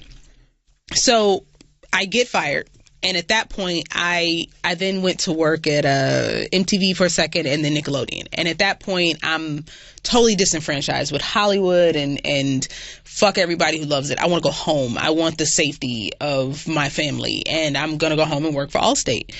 And by the way, only people from Chicago can say they find safety in Chicago. Just want to throw that out. All right. Yo, fuck you. Chicago is an amazing city. That's I feel unsafe here. I need to go to a place where I find security. I just want to say, and that's one of the reasons why I really am into the Chi, and because it's showing the roundness of Chicago. Yes, there's so much there that we have not seen before, and and so just know that it's not all just shooting off every corner. It's a beautiful city. I wouldn't go, but it's a beautiful city, and I think we don't want you. I know. So there you go. So I was there recently. To be honest, I did shows there, and it's one of my. You stayed only in the Loop. No, not in the Loop, but I was in a safer neighborhood. But it's one of my favorite cities. I think it's the most impressive looking city I've ever been to, coming from New York. Like, it puts New York skyscrapers to shame. Well, I'll be there on the 28th at the Harold Washington Cultural. Hey, nice. Get you some. Right. But not to cut you off. Back to your story. Yeah. So I'm showing my apartment because I'm going to sublet it for the rest of my lease, and it's the end of the day, and I get a knock on the door, and I'm like looking at my list, like I've seen everybody, and it's this white man and woman, and they're like, "Can we talk to you for a second? Show me a badge." And I'm like, "What's going on?" Prior to that, I had a couple of moving violation tickets driving, like, this is not my world. This is not, who I am. And they explained to me, they're like, do you know who he is? I'm like, yeah, that's my former boss. And it's like, well, he's alleging that you have stolen $20,000. Yikes. Whoa. And I'm like, no, that's not. Go for. Well, I knew enough not to say that. Shout out to Law and Order. Yeah, the worst reaction is to go 20. Yeah, don't do that. 20. Never do that. Never do that. But I was like, that's not the case. And I'm more like, okay, we're going to sit down and talk about this. And they're like, no, we need you to turn around. And I'm like, oh, what? Wait, what? And so I was arrested. And they took me in for the night. And then the next morning I had to go in front of the judge. And it was a surreal, it's just one of those things where if you know me, and also if you don't know me, you probably have an idea that, like, I never thought I'd find myself in this situation, but here I was. And, it was really interesting because the education started the next day. So when they arrest you, at night, you get a bunk, and then the next day you're going to court. But really what that means is you're sitting in just different rooms. Mm-hmm. And I'm in there with women from all walks of life. And I just started talking to them. They started talking to me. And it was the night that I was arrested, there was a girl in there who... They took her out. She was in 3 cells with me. And so by the second cell, I'm like, who is this girl? She clearly was picked up for prostitution. They took her out. And this is several times that she's been picked up. And she comes back in, and you can tell she's been bawling, and she's laying on the bench. And no one will talk to her. And then finally, someone who knows her, went over and was like, what happened? They have a conversation in the corner. The girl was like, oh, well, fuck you then. So she comes back, and she sits next to me. And I'm like, is she okay? Like, does she need a hug? Like, what's going on? And it's like, nah, this bitch is done. It's like, what does that mean? Well, the girl tested positive for HIV. Yikes. On her last arrest, and then was arrested again for prostitution. So now she's being charged with attempted murder. So now she's looking at 10 years versus just a simple prostitution ticket and release. Shit. So now I'm like, oh my God, like, here's this girl who's like 19, 20, and not only is she dealing with the fact that she's HIV positive, but also now she's got and also something going on in her life that she's a prostitute. Now she's going to go to jail, to prison. And like, there were so many layers on it. So in my mind, I'm like, I just felt for this girl. And they were like, yo, fuck her. That's the girl that set up Romeo Santana to be killed. What? The dude from Steve Harvey's show, Romeo. Yeah. He had been killed like a couple years before. She was the one who set him up. The prostitute with HIV. Yeah, wow. Like, it was shit like that where I just realized I just dry snitched on this girl. So I mean, nobody knows who she is. Thank God. Yeah, she does. My God. All right. Based off the circumstances you've described to me, I doubt she could, afford good health care. I wish you the best luck wherever you are. But so it became a thing that I was dealing with in my life, but it was so interesting because it was so eye-opening in so many different ways. I bonded out the next day, and then my apartment was already up for lease. Like, I had to move home, but also I was flying back and forth for a year and a half to make every court case. Date, yeah. So from LA to Chicago? Okay. Yeah, what little savings I had went to the private attorney. When that was over, I ended up with a public defender. And the public defender from jump was like, take a deal. Take a deal. Because you're facing 3 years and you do admit that you are guilty of some of it. So take a deal. And what it came down to it for me was my grandmother. My grandmother's my mom. She raised me. And at that point, she was 86, 87. And she lived in Chicago. She can't get on a plane and come see me. I don't want to go to jail and miss the end of my mother's life. Yeah. And so the deal was 90 days in Linwood County Correctional, and then 3 years probation. And at the time that I turned myself in, I had to, and this is the last time I saw, no, it was the second to last time I saw Eric. When I turned myself in, I had to present a check for $2,000, which again, at that point might as well been $2 million. Because I'm just not from a world where we have $2,000. Did you save the money up? Well, so they gave me 3 months. Okay.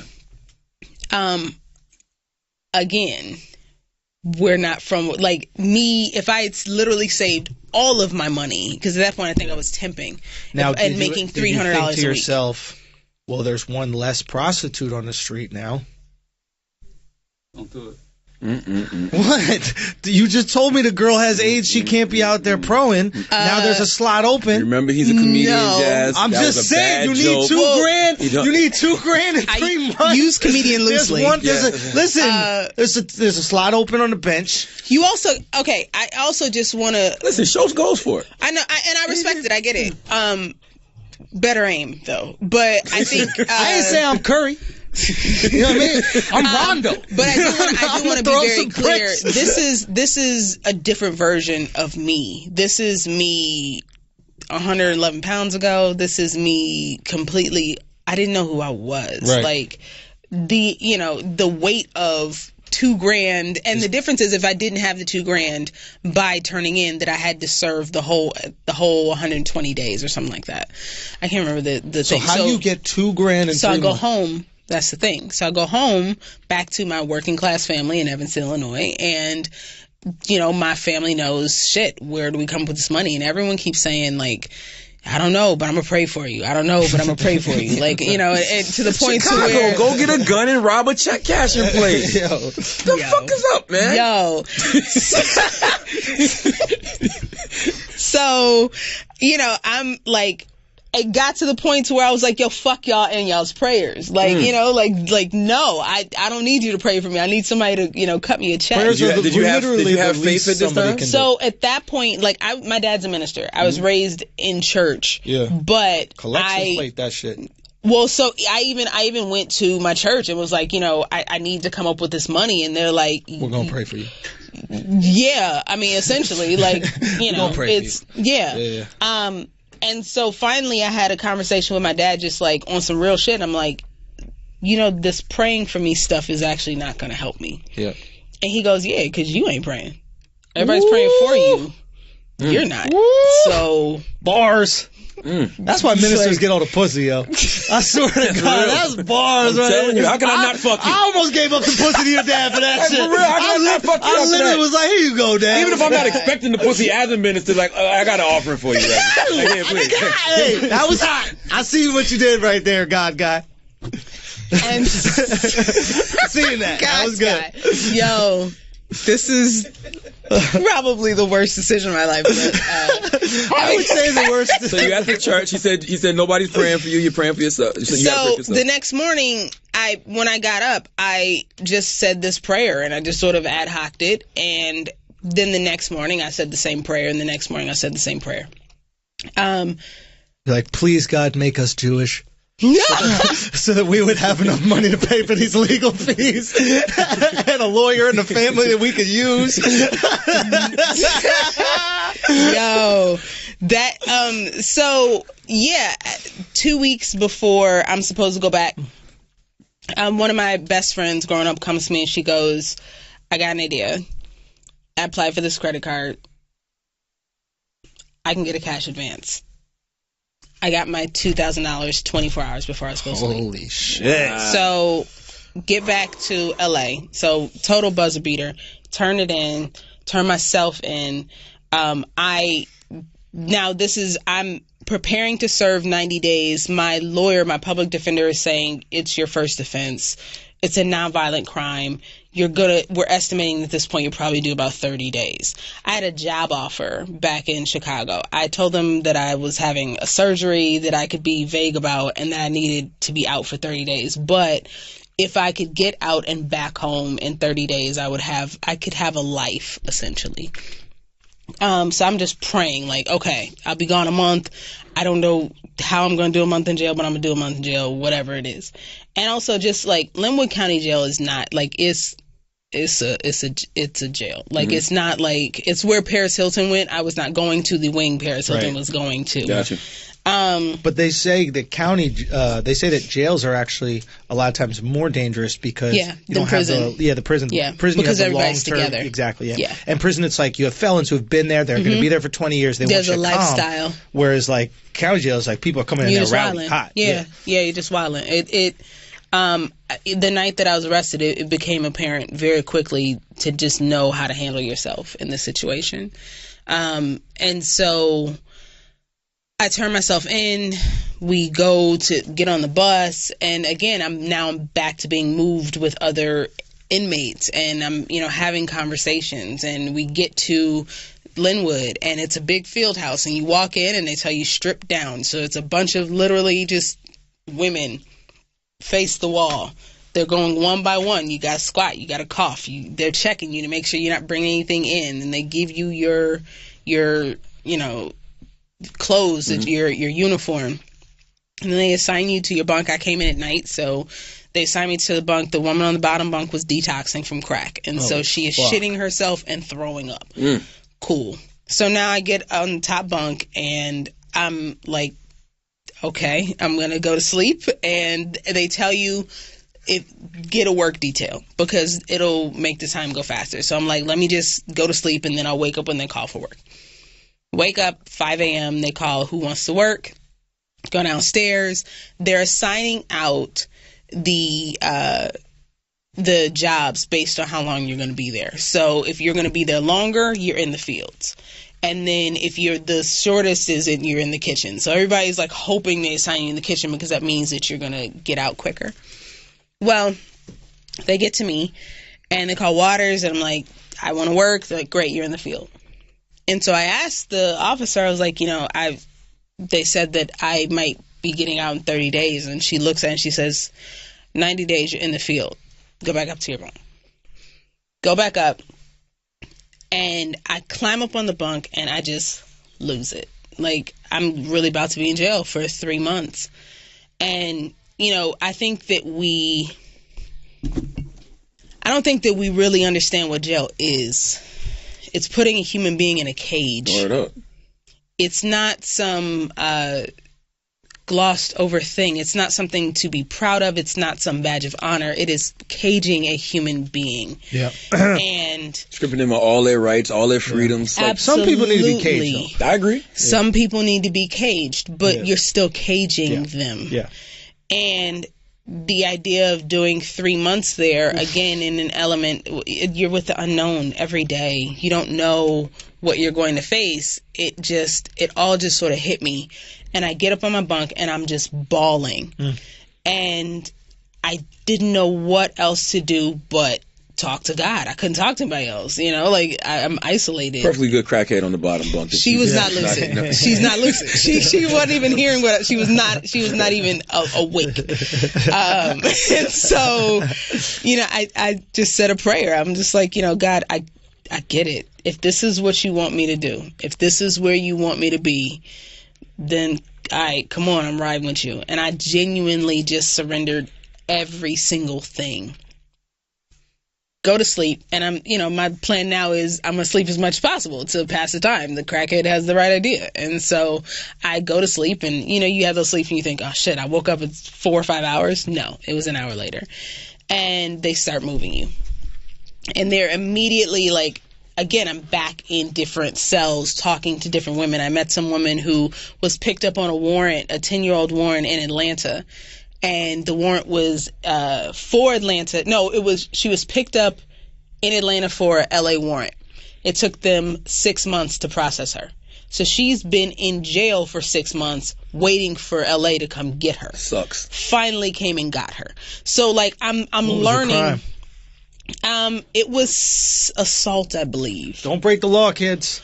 Once you get trapped in that system, you're trapped for real. And it was eye opening to how all encompassing that system was, and the weight of it, and how unjust it is at times, but also how biased it is. And because all the people in there were black and brown.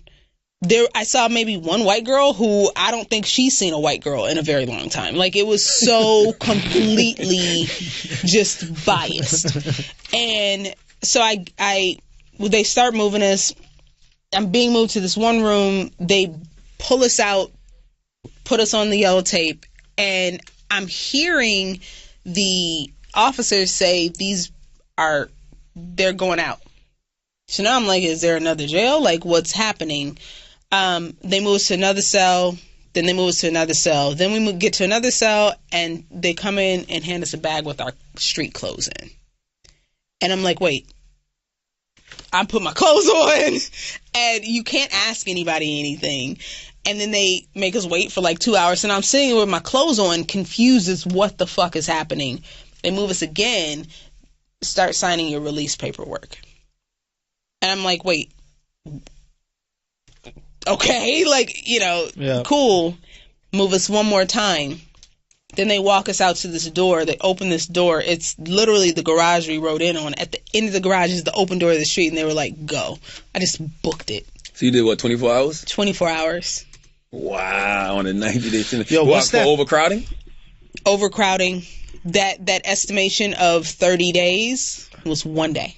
Wow. I got out to the street, and in that moment, I was like, all right, God, whatever you want. Let's go. Real talk. What was that prayer that you ad hoc'd? It's the same prayer I've said every morning of my life since then. Yeah, let's hear that one. It is, thank you for waking me up this morning. Thank you for allowing me to see another day, another opportunity to be better, to do better. I ask that you continue to bless myself and my family, help us to accomplish our goals, come into our hearts and to our minds. It's so coming to our hearts and minds. I've been overthinking my prayers. Yeah. I need to tone it down. No, I mean, it's hold on. Let me start this prayer is functional. You know what I mean? Like, don't be fucking this up for me, dog. This the set. This the joke that gets the hot 5 crazy. minutes, exactly. Yeah. give us this kicker in the pussy prayer. Yo. All right. Heavenly Father, thank you for waking us up this morning. Thank you for allowing us to see another day. Thank you for another opportunity to do better and be better. Thank you for coming into our hearts, into our minds. Bless our lives, dear God. Help us to be honest and to live to our potential. Protect us from anything not of you. In Jesus' name. What do you think God was showing you? Like, it was the ultimate humility. It was, you have power over nothing. It was, listen to me. Do what I'm telling you to do. Learn to discern my voice over yours. It was, we talk about humility, but it's actually, real humility is just making yourself small so that you can hear God over everything else, including yourself. And that was my aha, that then when I got home 24 hours later, and everyone's like, yo, what the fuck just happened? Life was different. I began to trust God, which then meant that I trusted myself more, which then meant that I knew that I could leap, because even if I fell, I was going to be okay. And continually, God has shown me that over and over and over and over, to the point to where I do make big leaps. I expect miracles, and they come because I expect them. And then when they don't come, the lessons I've learned always lead to what I ultimately need. Yo, if I was your dad, I would be tight. I've been preaching every Sunday. You've been ignoring my shit and took a crackhead to take a dump on themselves for you to believe in God. Come on now. And, you know, I feel like we all need those humblings, and the reason we need those humblings is because after you realize it's not about you, and you just go forth in the world, anything bad that happens, you just know it was supposed to happen. Or anything perceived as bad. And I don't necessarily believe in good or bad experiences. I just believe it's part of the process. Yeah. But the things that happen that aren't to your liking, you just realize, okay, that's part of the process. Yeah. As opposed to my ego or you win and you my learn. bad karma. Yep. Yeah. Yeah, and you start to see the world in a different way. And it helps you prioritize things. And again, it goes back to the more you know yourself and the more you understand yourself. I think there's something to this that's not only Christian, not only religious. Yeah, it's not about religion. Exactly. Like to you, it might be through that lens, like we were talking earlier. Everything's the lens, but to somebody else, it might be daily routine or whatever it is. But like this act in and of itself. Yeah. Of like submitting yourself, removing ego, removing these things, and humbling yourself is productive. Yep. So to people who might have tuned off because they tuned up because they're like a staunch atheist and they don't think they can get anything from religion, it's not the Jesus guy with the beard. No, that's religion. That's man made that. Yes. Yeah. And that, listen, I'm a preacher's kid. I'm a PK. I don't go to church. I don't. To me personally, I don't subscribe to religion. Right. Religion is a community, which many people need that. There have been times in my life where I still need that, and I'll dip in and dip out. But what I'm talking about is just a connection to your inner self. That aha moment. That moment where you start to realize, oh, I've been looking at this wrong. Maybe I need to see this in a different way. And what was the different way? I'm just writing these notes for me, actually. But I think for me, it was that realization that first it started off as power. Years later, I learned that it's not about you. It's not about you. But also just realizing that, life is so much bigger than the stuff that we think is the biggest thing. Because what happened, every one of those cells, and by the way, I just have to say, I realized like 30 minutes into this, I'm still wearing my retainer, so I don't usually have a lisp. But first of all, you know who you're doing a show with, right? I know. I don't have a retainer, but I have a lisp. He got no excuse. But you realize that, if you know who you are, you can talk to anyone. You can understand anyone because you see the humanity in them. Absolutely. And when I think about those women that I talked to and those stories and why they trusted me with what was, I did talk to homegirl that was on the bench. We had an hour-long conversation. AIDS? And we had an hour-long conversation, and she trusted me with her story, and there's a sense of responsibility, and through that, I found my purpose and what I was here for. Telling stories, right? Here you go. Wow. Yeah. No, you are very gifted at storytelling. Jazz is the best. From that, So I have a selfish question. Yeah. Can you break down, in the most simplest form, the structure of a story?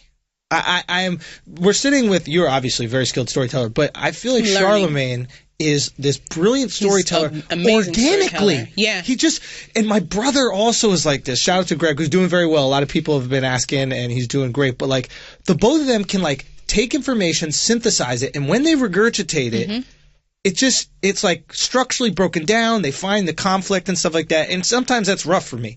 What is the structure of a story? Just in its most simplest beginning, middle, and end, right? But isn't there like something conflict, resolution, something?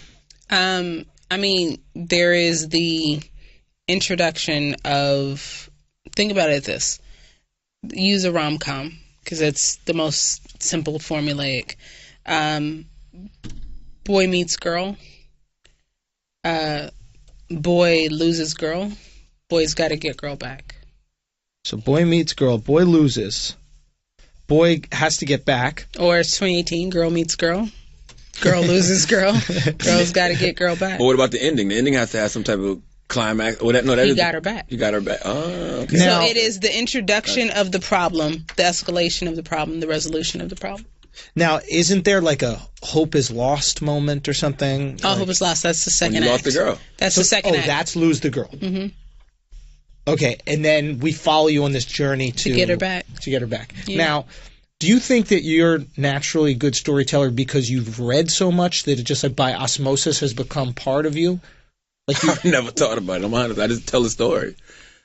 Well, I mean, listen, I've never taken. He's good I've never at just taken naturally a film telling class. stories, right? Yeah, he's amazing. He's Charlemagne. It's fucking impressive, man. I've never thought about it. But that's the thing. Like, storytelling is not about structure. It's about connection. It's can I make you understand what I'm telling you? What I'm, can I draw you in?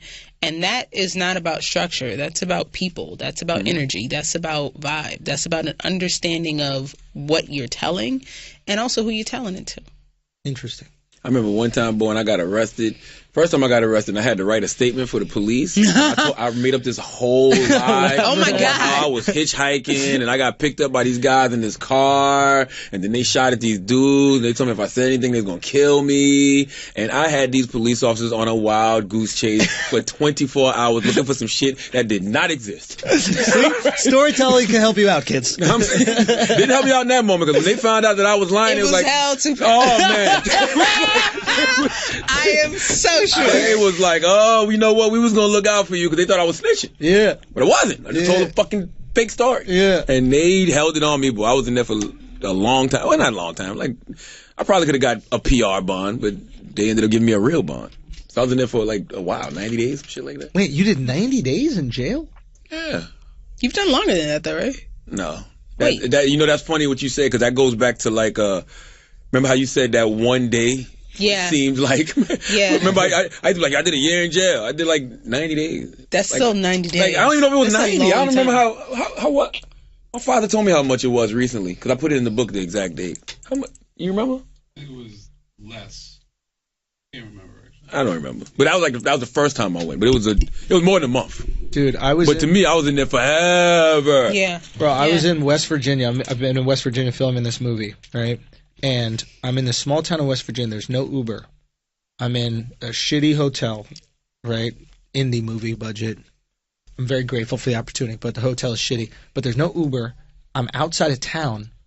I've eaten at the Cracker Barrel 4 times in 2 days because it's right next to the hotel. That's great eating. Yeah. I'm not going to lie. You didn't go to Tudor's? What's Tudor's? It's a biscuit spot. No. I can't get around. I can't get around. But I'm in, and I literally, when I'm not working, I'm just in the hotel doing nothing. And I started to, and I have TV, I have my phone, I have internet, I have Netflix, I have everything. But I understood prison. I was not in control of my ability to go anywhere. I didn't have a car. I couldn't even go rent a car. If I walk, there's nowhere for me to walk. I'm locked.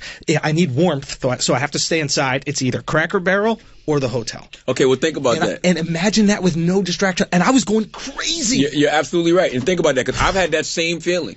In West Virginia, by the way. Yo, West Virginia, bro. But I'm going to tell you the difference. You could actually open that door and go walk outside. I'm aware of it, and And honestly, there were times where I just walked outside and then I walked back in. But I just needed to feel fresh air, freedom. I don't know what it was, but in these moments, I was thinking about a guy in jail, and I go, imagine I didn't have all these TV. Like, what do you do with the time? Yeah. What do you do with... And it's slow. It's slow as fuck. They can't binge watch nothing. They're just sitting there with like 4 channels on TV. They have Facebook now. They got Facebook? I have so many cousins in jail. They keep hitting me on Facebook. So now you understand why you suck a dick. Yo, you're bored. Just to do something. Yo, it's like, you ever been on... pass the time. Real talk, you ever been on a long-ass flight and then... And randomly suck somebody's dick? No. No, that never happened. You ever been on a flight you just started sucking I've never had that issue. No. I just had a bunch of long flights and that never occurred. No dick? It never occurred on this those flight. flights get short. by about 30 minutes. But actually, matter of fact, there was a crazy story. You didn't hear about the girl who passed out on her fight? She was asleep and she woke up. This dude was trying to finger her? No. Yo, that's the most brave dude ever. Why is he brave? Like, yo. In this era? You stuck in the plane. Yeah, you out of your fucking like, mind. You can't even run away or nothing. Like, this guy was trying to finger a girl in the fucking plane. That's the most insane thing I ever heard. How hard was she snoring? Like, what kind of deep sleep did he think she was? I'm serious. Oh, she out. Like, what the fuck is wrong with you, man? No, but all I'm saying is, you ever been on a crazy-ass flight and then turbulence hits and it's exciting? Because finally there's something to focus on, because I've been so bored on this. That's why people get up just to walk around, you know what I'm saying? Go get a snack, like whatever. I like writing on flights, so like I love just the free time. That's you locked in. because nobody can get a hold of you, and like you just But I treat planes like jail. I'm going to sleep. You fly I treat planes like jail. So like that. I'm getting fucked. I'll be out. Oh God. Yo, someone get some dick on this flight. I'm on the flight. Hey, you, Georgia, first class. What's happening? Hey, move that curtain. Move that curtain, George. There could be no privacy on this first class. Listen, man, let me tell y'all something. JasFly, I don't even want to say she's the next anybody, but I'm going to tell you how much I believe in what Jazz does as a writer. I believe Jazz is what Shonda Rhimes does. I believe Jazz is that times 10. To me. I don't want to put too much pressure on her. Rare air. I don't want to put too much pressure on her, but I'm just saying, and I've been reading Jazz stuff for years. Like, and she just gets better and better. Can I just say that to that part of it? When in 2013, it was right around the corner in this same studio, I was so frustrated. I knew I wanted to go back to TV, and I wrote my first pilot, and which was Empire. That was Reckless? Which was Empire. By the way, Jazz wrote Empire way before there was an Empire. When I saw Empire, the actual Empire. I said, Jazz, you know this is Reckless, right? That was her show, Reckless, but and that's and I know what to do with it at that point, because most of my contacts in Hollywood had moved on, and I went to you. I didn't know who else to go to. I had that, and I had the Stan trailer, and I sat with Charlamagne, and I was like, "This is what I have," and I showed him, and he was like, yo, okay, I see it. And you were the first person to actually believe in me. You and B, who became my agent. And not only has it been that, it's been, people think that you get on and all of a sudden you're on. It's like, this shit has been a build, and it's been highs and lows. Yo, Charlamagne has paid my rent. Stop. You have to... Listen, I'll tell you something. I just want to say one thing. It's important. That's a beautiful thing to say. Oh, I shouldn't. But he's gonna get a lot of calls like, let me pay my motherfucking rent. You said figure it out. You hit me with a figure it out. He gonna get some hashtag me too. I'm sorry, Steve. Yo, you blew up his whole spot. It's all good. It's all good. But that's the level of like I believe. All I gotta say is, all you people who thought Charlamagne was gonna pay your rent, he don't believe in you. That's true. I mean, it's something to that. It's something to that, though. It is something to that. Like, I believe in Jazz that much. I think she's that dope. But I appreciate that. How much was your rent? That's not. How much the rent was? Because if the rent was like $4,000, I would be like, babe, you got downsize. I don't know if we're gonna do all this $4,000. I believe in you, boo, but I believe you need a roommate. That's what I believe. Listen. Like I said, I say that to say, you saying that means more than anybody else saying that. So, Word. Yeah. Yeah. Shit, look at him doing 2-hour clips. Yeah. Yo, well, listen, we come back hard in the first year. Oh, man, we come back hard the first year. Tell them where to find you, JasFly. You can find me on social media. It's JasFly, JasFly, with an S, not a Z. And then Tuesday nights, This Is Us on NBC. Get them tears out, man. We got the Super Bowl episode coming up. Really? It's right after the Super Bowl. Wow. And then when does Jim Carrey show start? We start filming in the spring, so won't air until the end of the year probably. What is your storyline on This Is Us so we can follow? It doesn't work. Like, it's not every person writes one storyline. You're in the room, you're breaking it, and then the individual writer goes off and writes the episode. Okay. All right. So it is collaborative in like how you... Oh, yeah, totally. Okay. Yeah. Gotcha. But the actual episode is written by one writer, and then they work with the showrunners, etc. Gotcha. Yeah. Okay. Well, that's JasFly. This whole new black renaissance that's going on. I feel like Jazz is a part of that, even though her stuff is way more broader than just, I am honored to be in that. It's like it's the era of the black creative. I want, hopefully, that to extend to the Latino creative, to the Asian creative, etc. But I think Aziz might have messed it up for the Muslim Indian creative. I don't know. Yo, real talk. This is the most Indian Aziz has been. Whoa! I'm just saying, son. This is for the first time. This is the first time I'm like, this guy might be Indian, bro. I'm gonna employ he's Indian right now. I'm gonna employ your advice and say, let me go. As always, full circle.